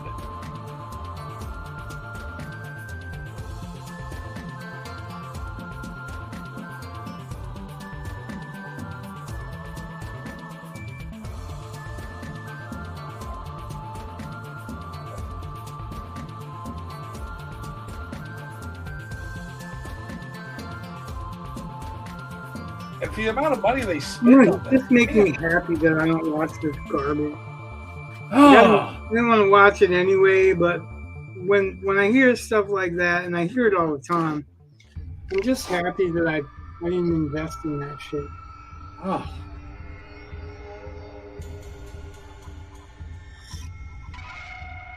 I really feel like I was burned on the prequels anyway, and that's pretty much why I stopped. Like I did give like Obi-Wan a chance. I gave Boba Fett, look at Boba Fett a chance, and like all of it was just like meh.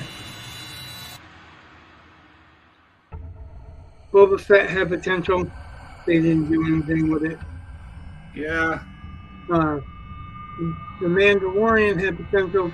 They squashed it when it started having potential. Yeah. They just fucking crushed whatever they had going. Yep. Well, that's because they were doing the whole MCU thing. Like everything had to be about a woman. Everything. Yeah, they had like Gina Carano, but it just, I don't know, like, and that's another thing. I know it's sacrilege to say, but I didn't think Gina Carano made a big difference in that universe. Like, I like her, and I like the part that she played, but not enough to cause that much of a big stink. I mean, I'm behind her, don't get me wrong, because they fired her for all the wrong reasons. But I don't think that she brought, like, I'm one of those guys, remember? Like, I don't think she brought something to that role, anything to that role that somebody else couldn't have brought to that role. I agree. That wasn't, I mean, and I I like like the way that she was playing so, either, but like, she wasn't that great.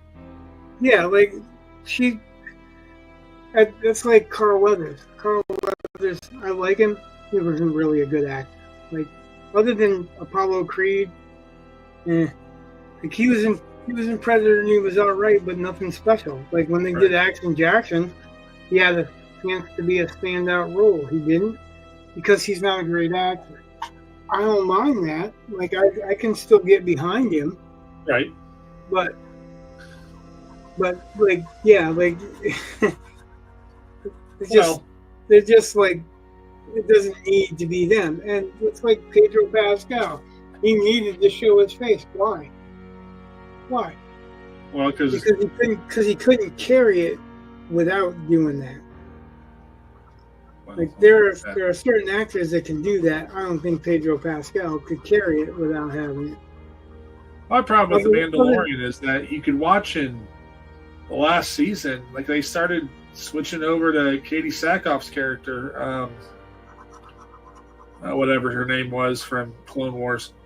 So it's just, I'm like, okay, no, Bo-Katan, that's her name, I think. Is that right? Yeah. Whatever her name is, I don't know, but I'm just like, if you want to have a show about her, have a show about her. I don't care. That's cool. But, I don't want my Mandalorian to not be my Mandalorian. And almost all of the Disney Plus stuff has all been, even like Obi-Wan Kenobi was really about a woman. And it was just like, okay, so like it's about a little girl who breaks lore, and then, or at least it treads pretty darn close to breaking lore. And Obi-Wan is just pathetic compared to everyone else. And when you watch a woman take on 2 stormtroopers, and it just, I was like, yeah, this really doesn't make sense. And it's because there's an agenda, and I'm sure there are sensitivity guidelines and all this stuff, and it's like you're sucking the life out of this. That's like that's the problem that I had with Boba Fett, with Book of Boba Fett. Yeah, because he was basically he was a badass. That's what we liked him for, is because he was a badass and he was crafty and he was clever and all that. Now he's a protector because he's supposed to be like started off being the Godfather, right? And how is it that all of a sudden he takes his hat off and he looks like he's the Emperor, looks like Darth Vader when his Darth Vader's mask was off? Like, it's not much better than that. Why did he need the Sand People to train him? He was pretty well trained before, right? Yeah. Top bounty hunter. Apparently Mandalorian. They kind of squandered that character. All the cool stuff about him, they kind of take away. Right. And it's just like, all right, I guess you're going to screw that guy up. That's pretty much what drove me from watching that stuff, is that all the things that I liked about watching it, or all the things I liked about it, were either subverted for no reason other than to subvert them, which ticks me off. Well, you got to put a new twist on it. Yeah, for the modern audience. It's not a new twist. All it's doing is making your characters stupid now. Yeah. They were all intelligent, they were all skilled, and now they're all dumb. That's like Poe Dameron. He was a hero pilot, and then until they needed him to do a bombing run, then he was an idiot. Yep. Couldn't get out of his own way. Those bombs were just the dumbest things ever. Anyway. Yeah, you don't drop gravity powered, bombs. And if they had wanted to do a bombing run, like I can understand like doing a bombing run, saying I've got an idea, I want to see a bombing run, but then it has to be a planetary one. Like it's just that's all there is to it. Or you've got to have a really good explanation as to why bombs are going to fall in space. Not only do you have to have a really good explanation, you have to have the audience know what that really good explanation is. Yeah. You can't just come in and say later, oh, they generated false gravity so far around the ship. Really? Why aren't people walking around the ship then? Yeah.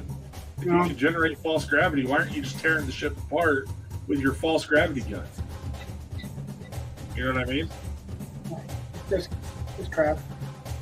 And quite frankly, like there are supposedly plans for a weapon that would just drop massive spikes down, and no propulsion, nothing. It's just a big heavy spike, and it would do huge amounts of damage without radiation or anything. You just have to drop them from a low enough orbit, and they, and that would have been kind of neat to see. Like if you were like, oh, I want to see a sci-fi bombing run. All right, cool. Like there are ways of doing it. They just got lazy, in my opinion, and they didn't think anything through. And yeah, it was like, why are there bombs in space? Like, well, we've discussed a couple of times that it would be cool to do a story of someone that actually had to survive the war, like they were on the ground and had to survive after the attack or whatever. Right. They could have done that. They didn't.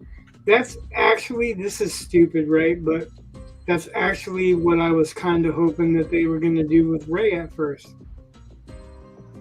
They started off showing her as a scavenger, right? Right. And I was like, oh, like the idea that we were talking about, that's that. Yeah. Yeah, except for it really wasn't. But it had the potential to be something.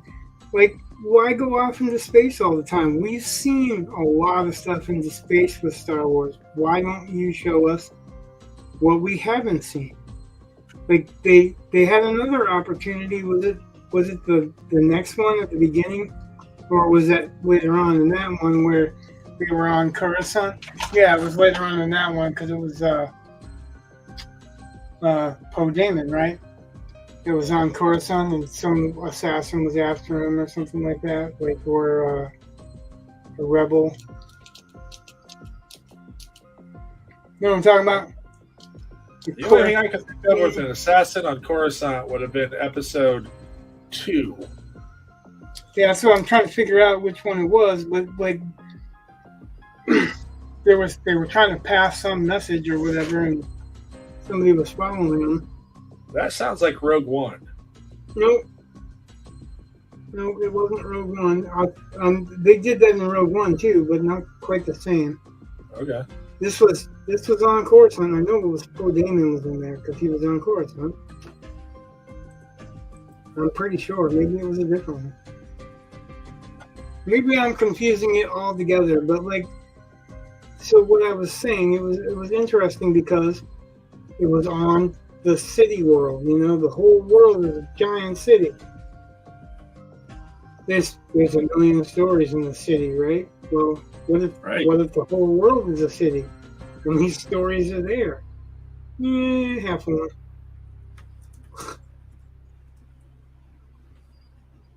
Two, if you include the prequel.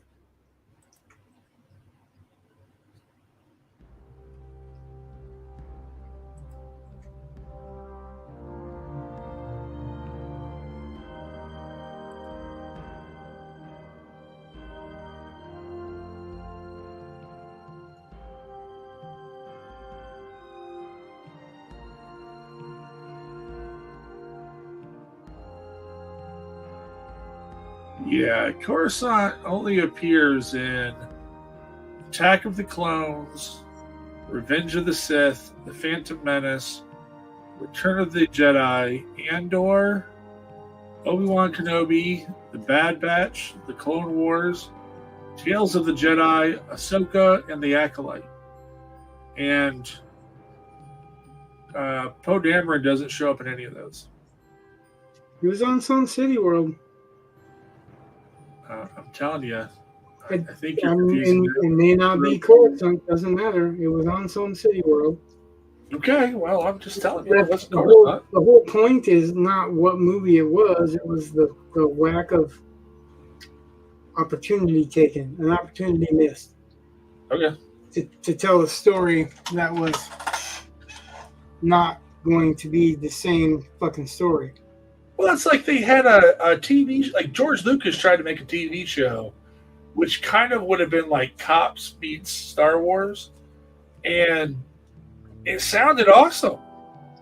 Disney killed it. Fan film that did that. Well, yeah, but this was a little bit more serious. And there was another one where it was going to be about bounty hunter, like a video game about bounty hunters. That sounded awesome. And they killed that one because it's too dark and gritty. It's like, that would have sold so well. Like, I don't know what you guys are thinking. When you're looking at the fucking shit that they're doing nowadays. Yeah. So I get confused by some of their decisions. And part of me just gets upset. The part that makes me upset, I suppose, is where I feel like they've taken a concept, and because they've used it and wasted it, that concept is a lot harder to use now because you have to differentiate it from the Star Wars version. Yeah, because they killed it already. Right. But it's got, I mean, other franchises do that kind of thing too. Like I remember when The Purge came out, and I thought, oh, this is such a great concept, but you guys missed it. And, you know, there are different things like that all the time. I saw a meme the other day that said they need to remake movies that failed to execute a really cool concept. So we can see that concept brought to fruition. They shouldn't take movies that executed a really cool concept and try to do it again. And I thought, yeah, that's probably smart. Eli is telling me it's that time. Yeah, it is. It's 11. So anyway.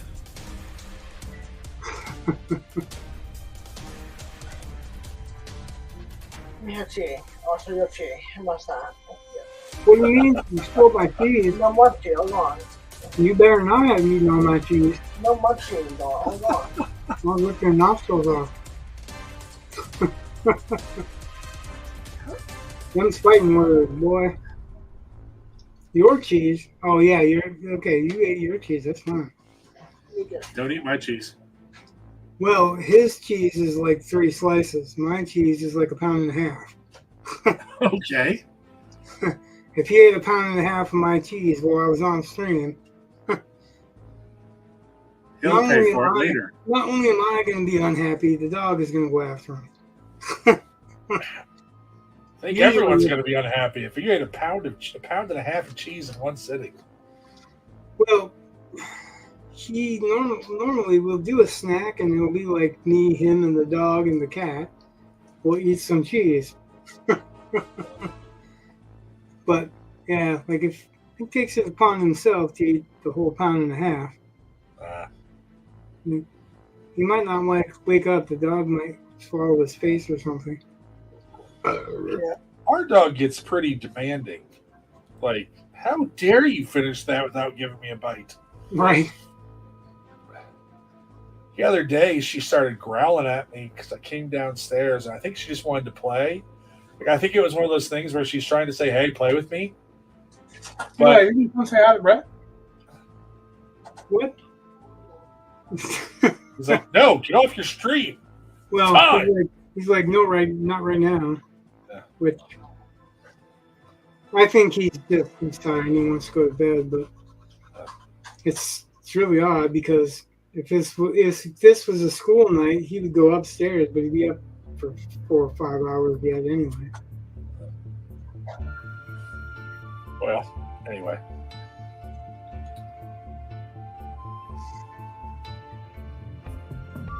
All right, bud. We'll end in a second. Yeah, I'm kind of surprised my wife hasn't come up yet. I don't know if she's trying this thing where she stays up late for appearances or what. I don't know what it is. Again, that's like last time. I was like, oh, really?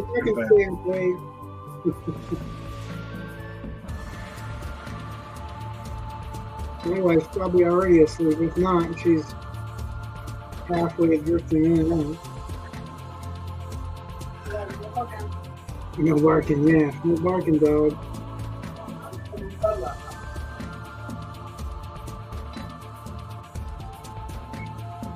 You know the movie Up?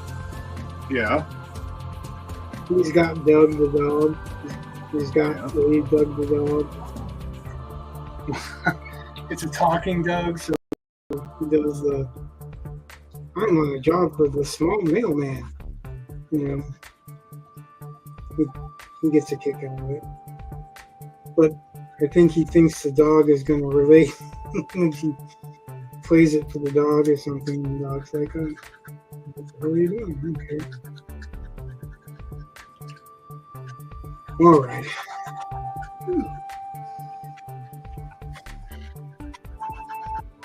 Mainly what I wanted to do with the pencil is mark off the edges of the fade out, but then I just ended up getting carried away.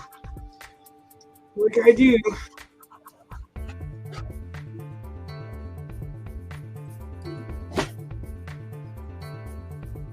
You are. No, you don't. I might move around on this a little bit before next Tuesday, right? Not too bad. Yeah, Tuesday. He says Tuesday. Yeah, not a whole lot left.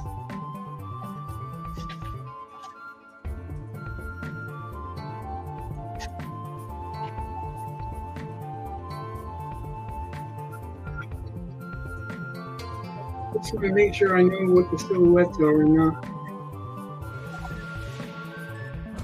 confuse them.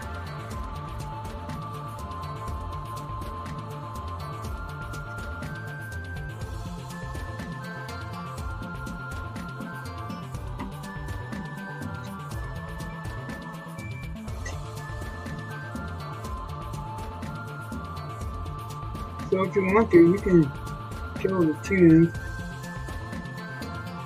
What? So if you want to, you can kill the tune. The longer there's tunes on, the less I'm going to think about getting done with what I'm doing.